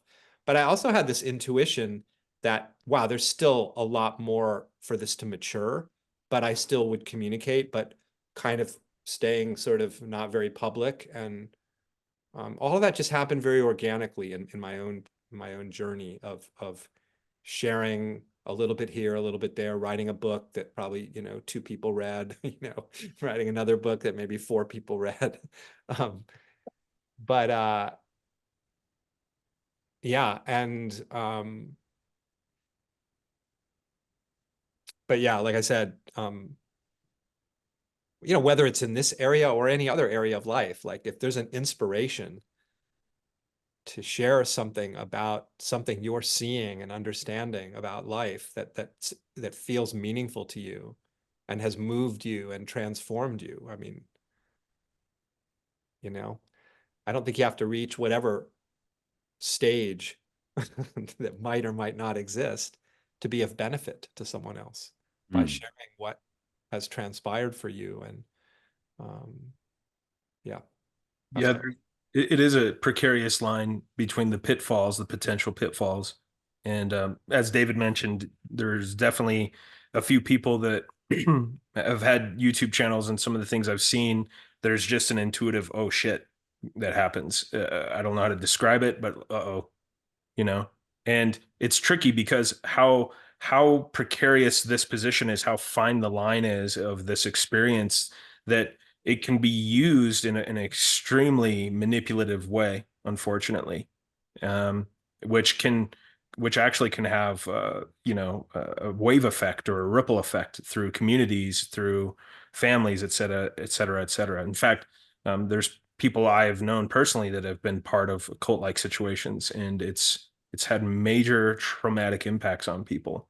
And a lot of people, whether you believe in the Dunning-Kruger effect or not, it can show up where people really think that they're in a space where they're sharing something that's of value, and in fact they're causing quite a bit of harm. And so it's tricky. But the one thing I can say that John definitely mentioned, David and Emerson, is it comes from such a creative place that we're not really doing anything. Even the videos, like watching in the book, with John and David, his writings, and Emerson, the videos, and the way he shares, it just seems to be spontaneously creative in the moment. And it's true, there's nothing better than engaging in that way. So if you do have a song to sing, I don't think you really have a choice anyway, do you? It doesn't feel like it at the moment. So yeah, thanks. But what a great question. We've never fielded anything quite like this. So thank you for that. Thank you.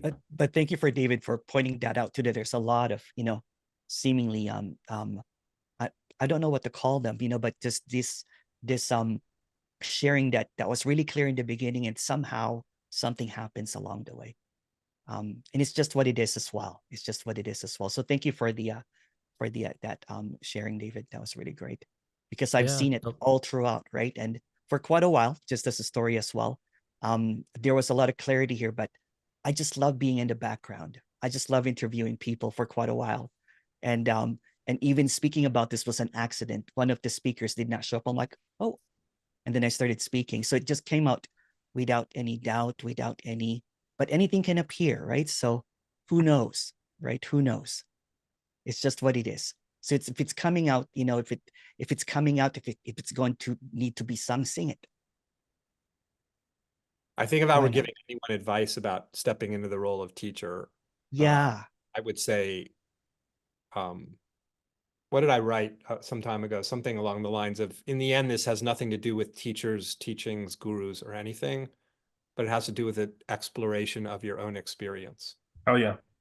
And I think it's important, the whole dance of the student and the teacher. It's like, because I've been involved with a couple of teachings that I would say were cult light in my history. And at the same time, I benefited enormously from my engagement with those teachers.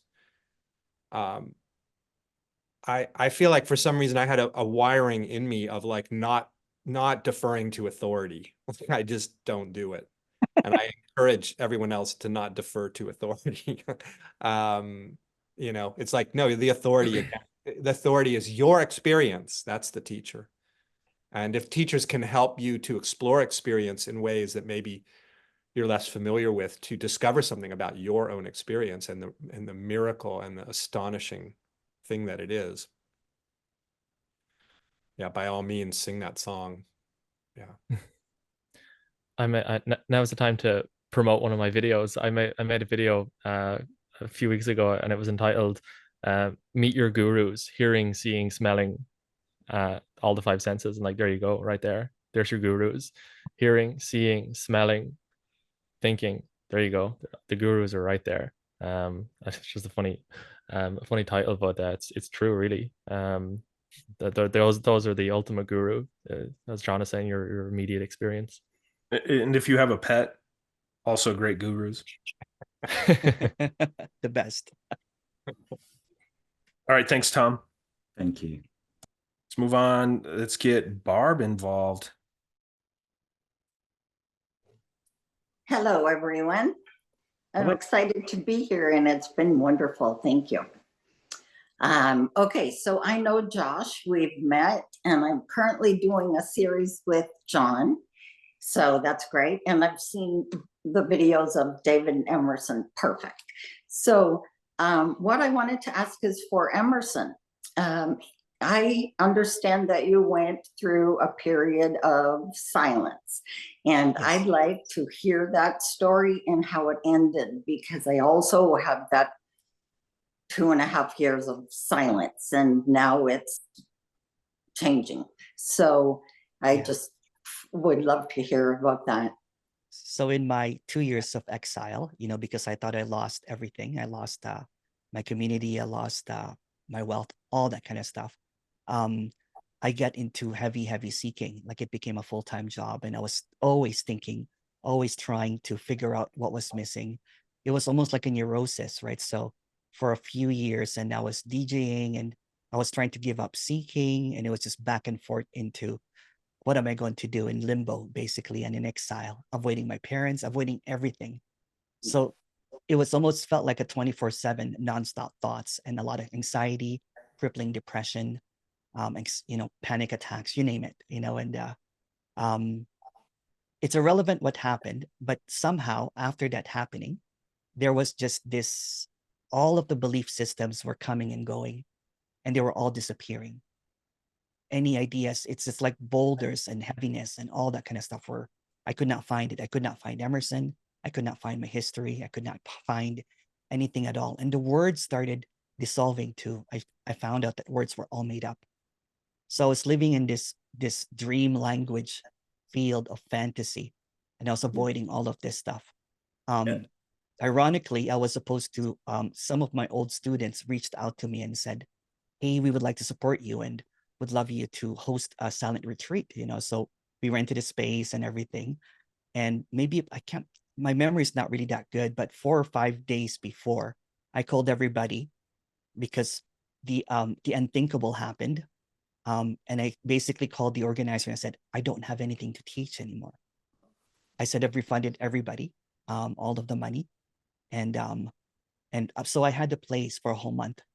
And it was quite a journey, you know what I'm saying? Because I don't really remember much, but it was just walking, talking, breathing. Sometimes I'd jump out of bed when I noticed that my chest was coming up and down. And I've talked to Josh about this. I was like walking down, I'll be like, what's that reflection? So there was just this, it's almost like there was a bottleneck, right, of a whole bunch of stuff, and it got released into what is this, or the vastness, or whatever. And all of the words, all of the concepts, all of the ideas, all of everything got swallowed by this infinite silence that I can't even talk about. And that's always here. That's what's here. That's what's we're trying to talk about. That's here. The silence is always here. It can never disappear, right? So I thought I was missing that, but I was just overlooking it. So when there was just the silence directness, I was stunned. I could not speak. Right. And that's just I a story. understand that. Yes. Yeah. Yes. Did you have something similar? Yes. Mine was just the day the world disappeared and my head exploded. Yeah. After that, there was just absolute silence. I could speak in the normal life, and I found if I put on the right face that everyone was accustomed to seeing from me, no one knew that I would be falling apart inside, you know, all those things happening. But I couldn't say any words in any situation like this, just nothing would come out. And at the time I was, you know, stunned, but also I'm grateful. What a gift, because I was in groups that I thought, oh, this isn't it. It's deeper than this, it's farther than this, and this, I can't stay here. Yeah. So now I'm good with my group, you guys and Angelo and all that. And now I feel like all the words that I've been writing for a couple of years are starting to well up. But Oh, beautiful. yeah, so we'll see where that goes. That's beautiful. Yeah. Thank you for sharing that. Yeah. It's the silence was so loud that I didn't have a voice anymore. Yes, yes. Yes, I understand. Thank you. All right. Thanks, Barb. Thank you. Peter.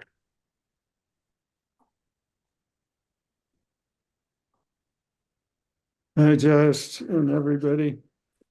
I've got kind of a simple question. After listening to Ryan's answers, or the answers that you all gave him, it's obvious that there's really nothing to do, and everybody keeps saying that there's nothing to do, and that this is it, and this is all there is. And ever since Angelo's retreat, I've kind of been stuck in that space of nothing to do, and even to the fact of questioning whether meditation is even worthwhile. I've had a difficult time sticking with the practice with sitting, because it just feels like it just isn't doing any good. There's nothing to do. So how do you get yourself motivated or in a better space? I mean, this is it, right? I don't know your story with Awakening or with Angelo's retreats or anything like that, but for me, I love the word intuition, and Angelo points towards this so beautifully, and I learned this from him. There's just some things, there's some inquiries, there's some practices that just feel intuitively right for you. Like for example, there's the feather model out there at the moment, and it's about doing feather work and all these practices. It just does not never resonated with me at all. I just didn't know, I just didn't get it, did nothing.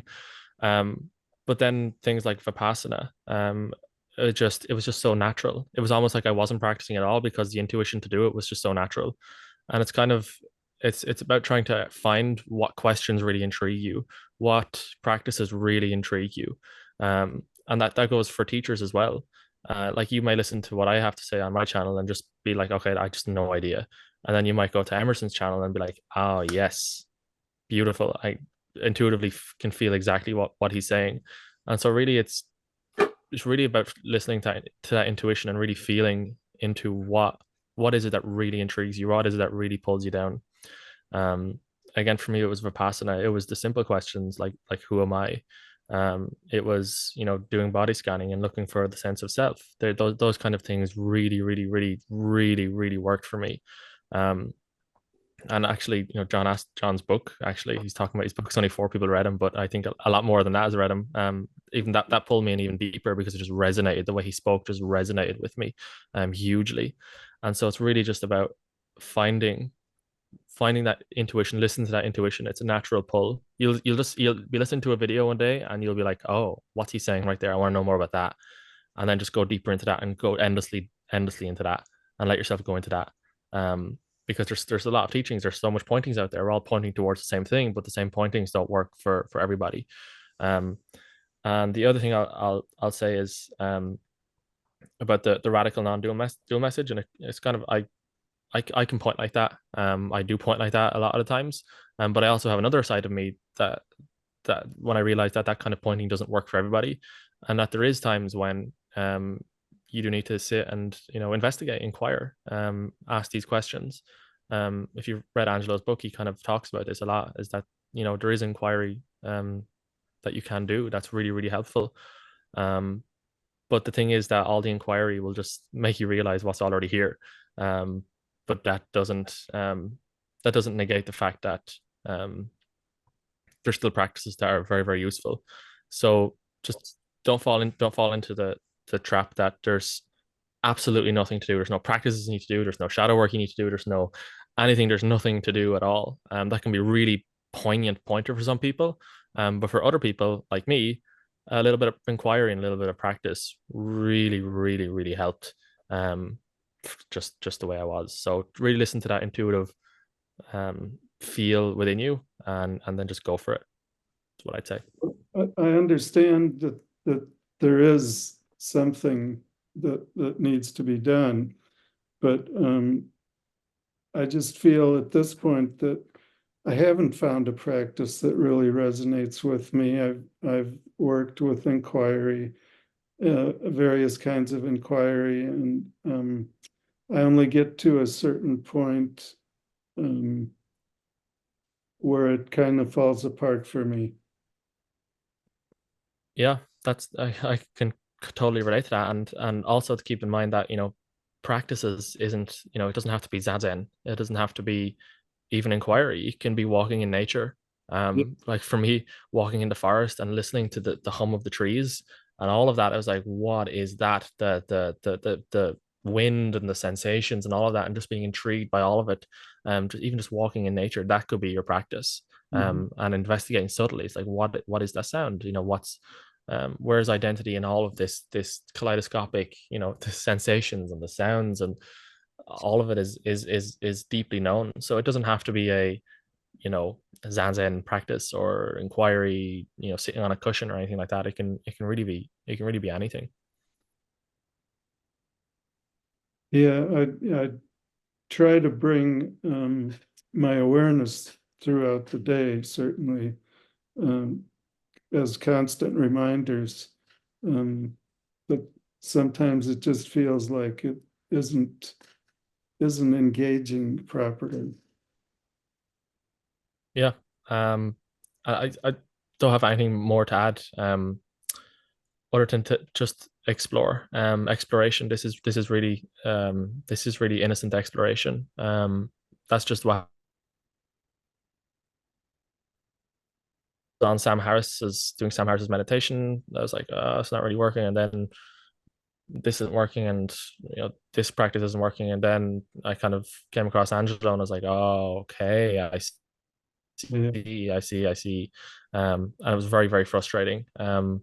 And then the last thing I'll add is that everything is your practice. Everything is your practice. I think someone said in the comments, even eating chocolate, and it's like, yes, even eating chocolate, sensations of that, the sensation of you sitting down right now, the sensation of your body, the air, the sound of my voice, all of these are pointers. All of these are entryways, they're doorways, really powerful ones. Yeah, that's kind of the direction I'm working with right now. Anybody else have a suggestion?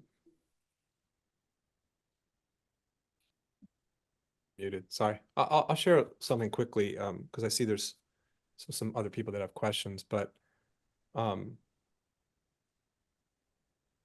been fantasizing about asking one of my groups this question. Maybe I'll do it. I do a Zoom every Sunday, and the question is, which I'll pose to you, Peter, which is, what do you imagine is missing, if anything, in relationship to just what you might be searching for in life, or what you might be searching for more in a spiritual context, you know, freedom, openness, oneness, whatever it is.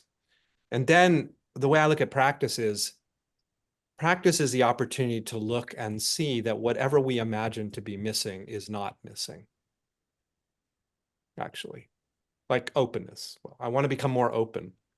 We can explore reality and realize that openness is what we have. This is completely open. There's no walls anywhere. There's no boundaries anywhere. It's openness to the max. So then the thinking that I need to do something to become open naturally starts to relax and fall away, because we realize this is the nature of reality. So when we hear people say, you know, there's nothing to do, there's one thing to hear that as an idea spoken from some supposed authority figure. Then, as I said, let's let experience be the real teacher, and let experience show you that that is in fact the case, that nothing needs to happen for this to be everything that we actually want in life. This is what we want, but we may not be recognizing that. And then there's the opportunity in practice to look and see. But if we just take it on as like an idea that, well, yeah, there's nothing really to do, and it hasn't come actually from experience telling you this moment is infinite fullness that we're looking for. I mean, it's just boundless, infinite fullness. I mean, feel that now, feel that. That's the opportunity to look and feel the way in which that is so. That nothing can be added unto this moment, which is why nothing has to be practiced. But we can look and see that that is the case, and that can become the practice, if that makes sense. Well, when you say whatever we imagine we don't have, we actually have, what if you don't have good health? Yeah, well, it's important to, you know, kind of clarify that, yeah, I don't already have money. Okay, so if I need more money, or someone was talking about their living situation, yeah, I'm not talking about that. I'm talking about the kind of well-being, like deep well-being sort of things that we're searching for, a sense of fulfillment, a sense of freedom, a sense of happiness, a sense that I'm home, a sense that the fulfillment, right? Relatively speaking, yes, there's all sorts of things we need that are not necessarily inherent to the nature of reality itself, like having a home, for example, right? I mean, a physical home. So yeah, it's important to be clear about that. And you're right, but why do we want good health? Well, yeah, we enjoy the experience of good health versus being sick, to be sure. But what we're really looking for in good health is a deeper well-being, a sense of being well. And it is possible to find out that we are well even when we're sick as a dog, even when we're dying. That there's a wellness that's transcendental. That's the very nature of reality itself. That's beyond. Someone made a beautiful comment earlier in the chat about, you know, our effort to try to understand what this is. We'll never be able to get to the bottom of what this is, even though we imagine that we will descriptively. And that's the well-being I'm talking about. It's a well-being that transcends all of our ideas about what well-being even is. And we can explore our experience and discover that it's inconceivable, that it doesn't ever, it's not resolvable as something that can be known, something that can be pinned down, something that can be defined. And in that, we find the well-being that's beyond description, beyond things, beyond notions, beyond all ideas whatsoever. And that is right here. That's in fact what we're experiencing right now. But you're right, relatively speaking, yeah. I may not find good health woven into the fabric of reality in the sense of physical health, or, yeah, no, absolutely. Thank you. That was very helpful. Yeah. There is an anti-practice. And all that is just defaulting to what is effortless. The essence of stillness is just what is effortless, what is arising without any manipulation or effort. It tends to really demonstrate itself with the things that seem to be happening in a physical sense. It's one of the first places we can find what's effortless. The breath, body sensations. To be engaged constantly with what is effortless, it becomes really apparent that it's all this way. It's just like built-in training wheels, a built-in compass for presence, to be engaged with it. That's it. You know, you can notice thought, you can notice sensation, and then maybe you sense something more, something else, something changing, something moving. It's not really a practice. It's already happening. There's attention already there. And to allow ourselves to settle with that we find that kind of deeper sense of well-being. It may initially seem like something like discomfort or anxiety, but as we continue to allow ourselves to explore, engage in curiosity, much like what David had said, it's inquiry is just, it's just a demonstration of curiosity ultimately. We're just engaging with what the hell? And that's innocence. What the hell is this? There's an excitement there, sometimes a terror, but it's the essence of falling in love with the moment. It's euphoric and heartbreaking simultaneously. It's poetic in that way. And it can come out in flowery language, or it can be, you know, like a Eshwar pointing straight for the jugular. But it's still the only thing you have is this. It's not even a practice. It's already happening. You can feel this. That's a one common thing we hear amongst all pointers. Something felt, sensed somehow.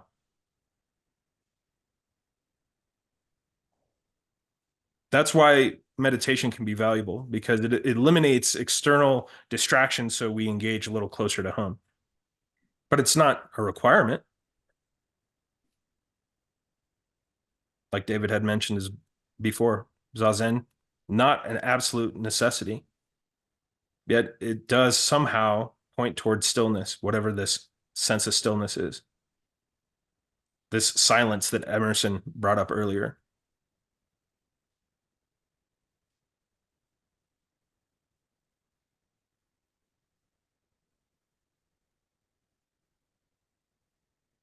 I'll ask the other pointers. Is it all right if we spill over a little bit today to get to the last two questions? Cool. You have anything else, Peter? No, you're right on course. Yeah. Nice to see you, my friend. Thank you. Talk to you soon. Yep. All right, let's get Stanley in here. Hello, all. Great to be with all of you. Boy, there's been so much territory covered in this discussion. It's like, what else can you ask possibly?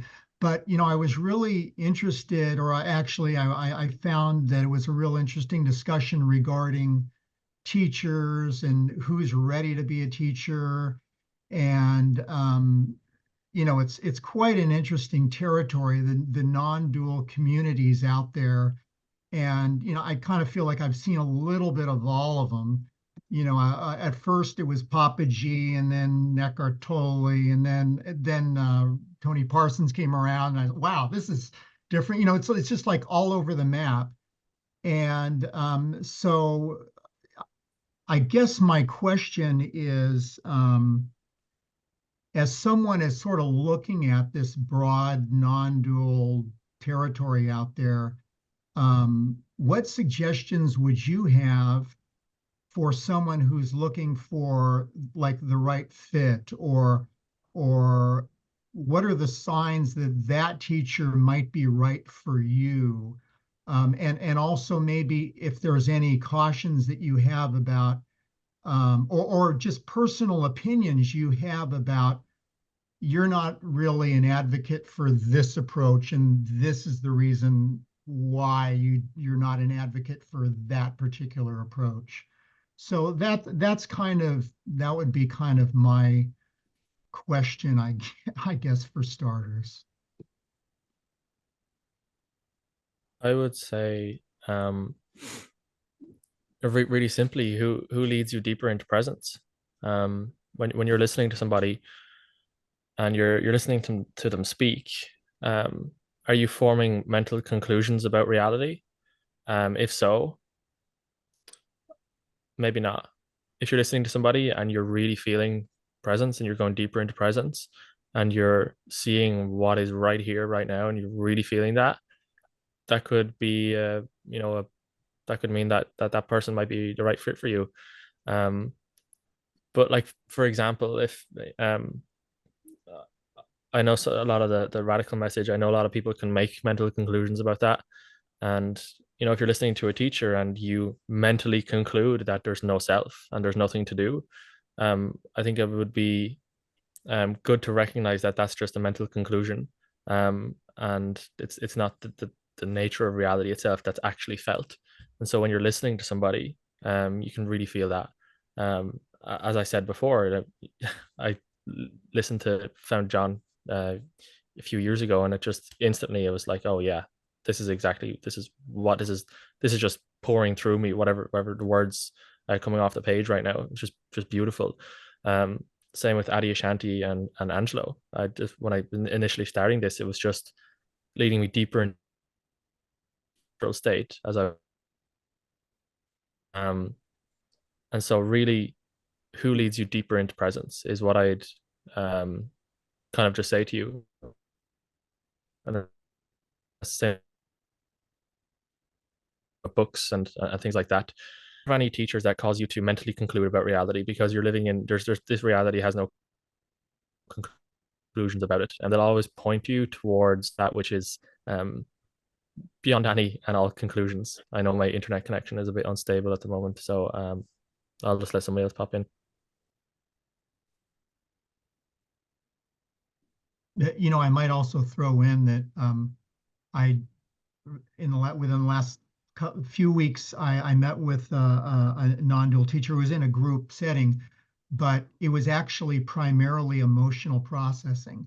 So, and then there's philosophical discussion. So I just thought I would throw that in, that it could be even going into the body and actually feeling emotions or feeling sensations. And it was almost primarily like an emotional processing kind of a session.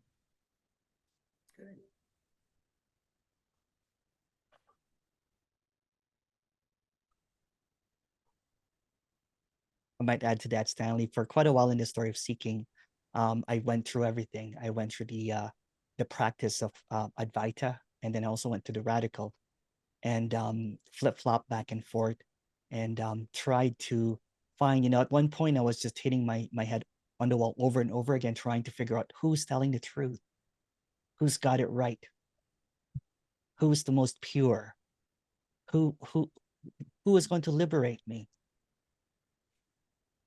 None of them really, right? Because there's no one that can lead you to this.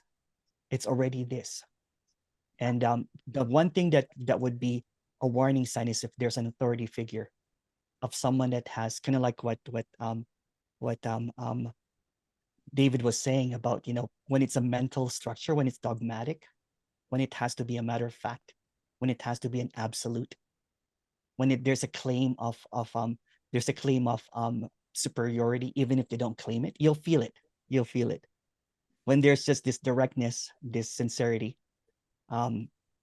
without any gatekeeping, without any authoritarianness, then there's just this almost kind of like there's no boundaries between, there's no more teacher, there's no more student. It's just what is.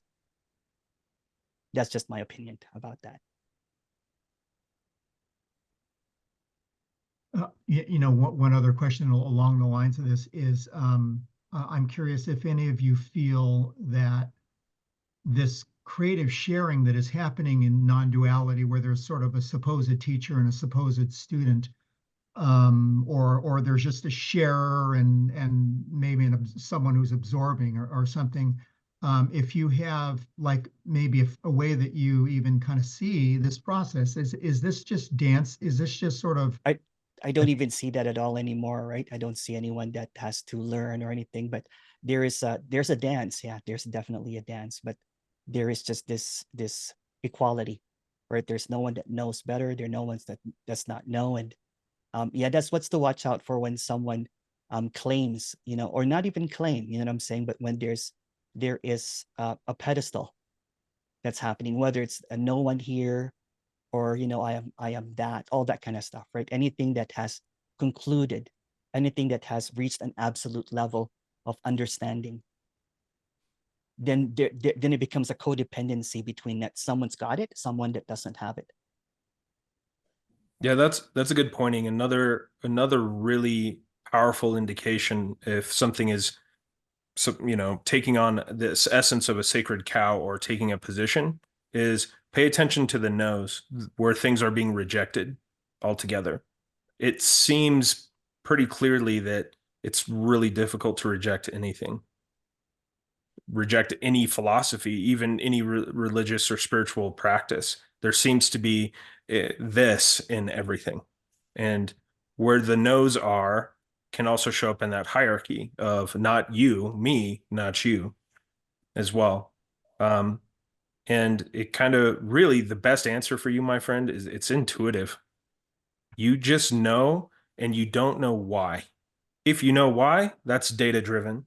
But if you just know and you know, follow those breadcrumbs. That tends to be how we dance best.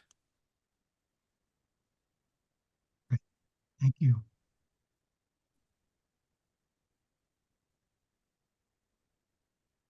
All right. Thanks, Stanley. And for our final question, Monica and Chappelle. Hey, everyone. Yeah, thanks for taking my question going over time. So I wanted to ask this specifically because of like the non-dual premise of the conversation around the heart and around being with things as they are, and kind of connecting to what John was saying earlier around the well of well-being. I love that analogy, and really tuning into it, just the sense of how deep can this acceptance and wellness go with the experience. And it feels really, really heart-based. I think for a while I've been trying to like figure out non-duality, like very much up here. And I know that non-duality is a directness with the senses. But I was just wondering if you could talk more about the aspect of the heart within non-duality, because it seems to be leading me there right now. And not in like and I've done a lot of shadow work already too. So it's not so much like emotional content, it's almost just like the presence of the heart.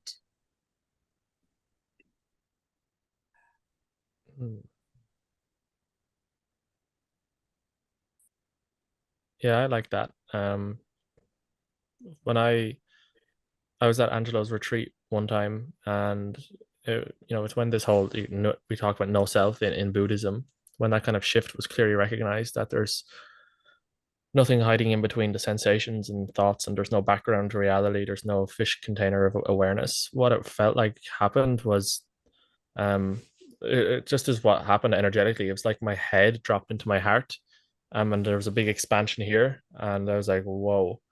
And it was just immediate contact, experientially, and there was no more trying to figure out in my mind, because I can get very heady very quickly.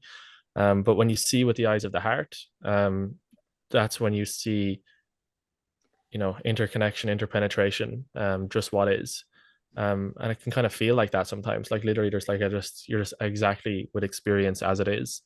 And then you run up into the mind and everything gets very dense again. You try to figure it out and try to split it up.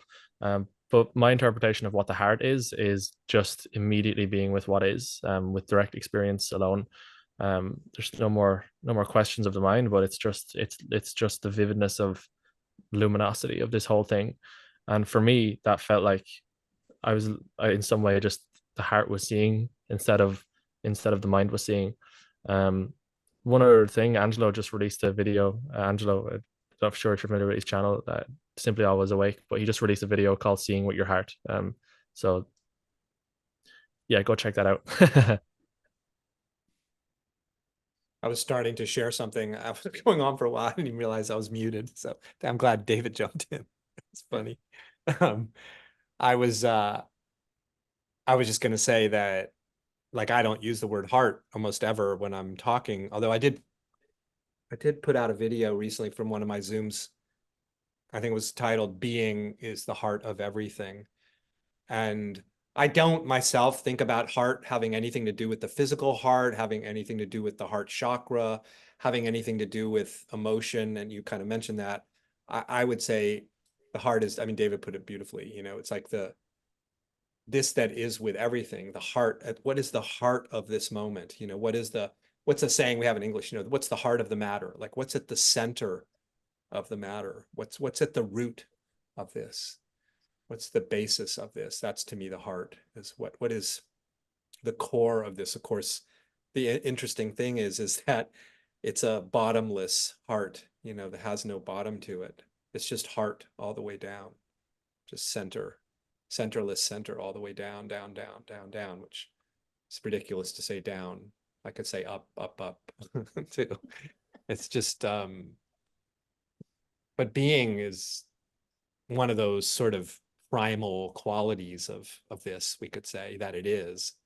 And of course, at the heart of every moment, no matter how it seems to be, is that it's here, right? That it's being.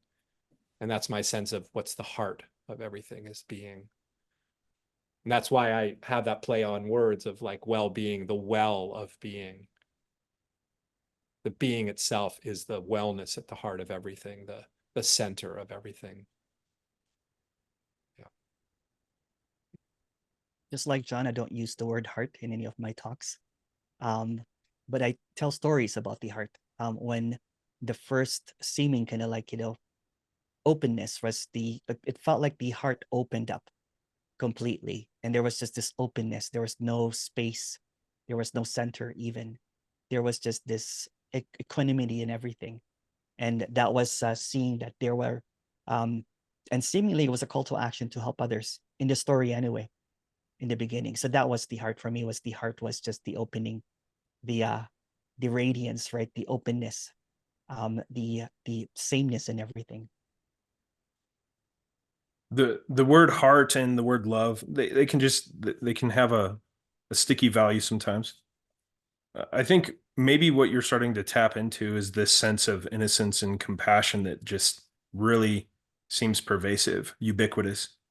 And it's non-deferential. There's not a preference there. It just seems to be what this all is.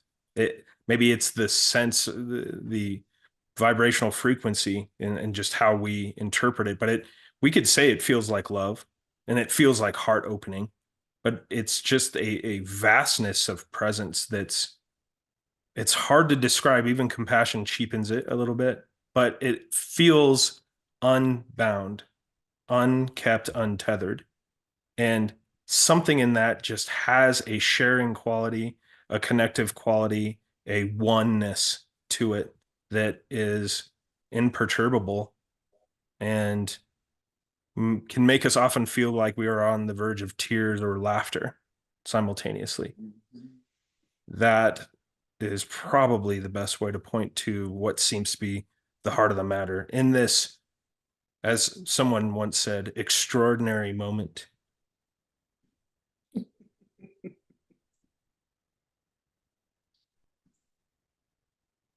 Cool, thank you. Yeah, I love the conversation of how to, you know, the ineffable, the emptiness side, and then the fullness side.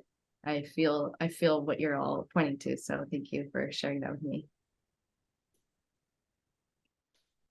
Beautiful. All right. Well, this was amazing. Does any of the pointers like to share anything? Just some transitory words before we go. What a great Ouroboros. What a wonderful variety of pointings. You know, just playful nature that Emerson shared, and the innovative nature that John brings to the table, and David, just that sense of being in the midst, and the power of inquiry in which you're able to tap into, the earnestness that you bring to the table. It was really fun to play with all of you in that way. So thank you very much. Thank you so much, Yeah, no, Josh, thanks. for inviting. Thanks, Josh. Thank you so much. Thank you so much, everyone. Spilling over, I'll be in touch. And for everyone who joined in and shared with us today, thank you for coming in such an authentic way. Beautiful stuff. All right, then. Thank you. Bye, everyone. Thank you.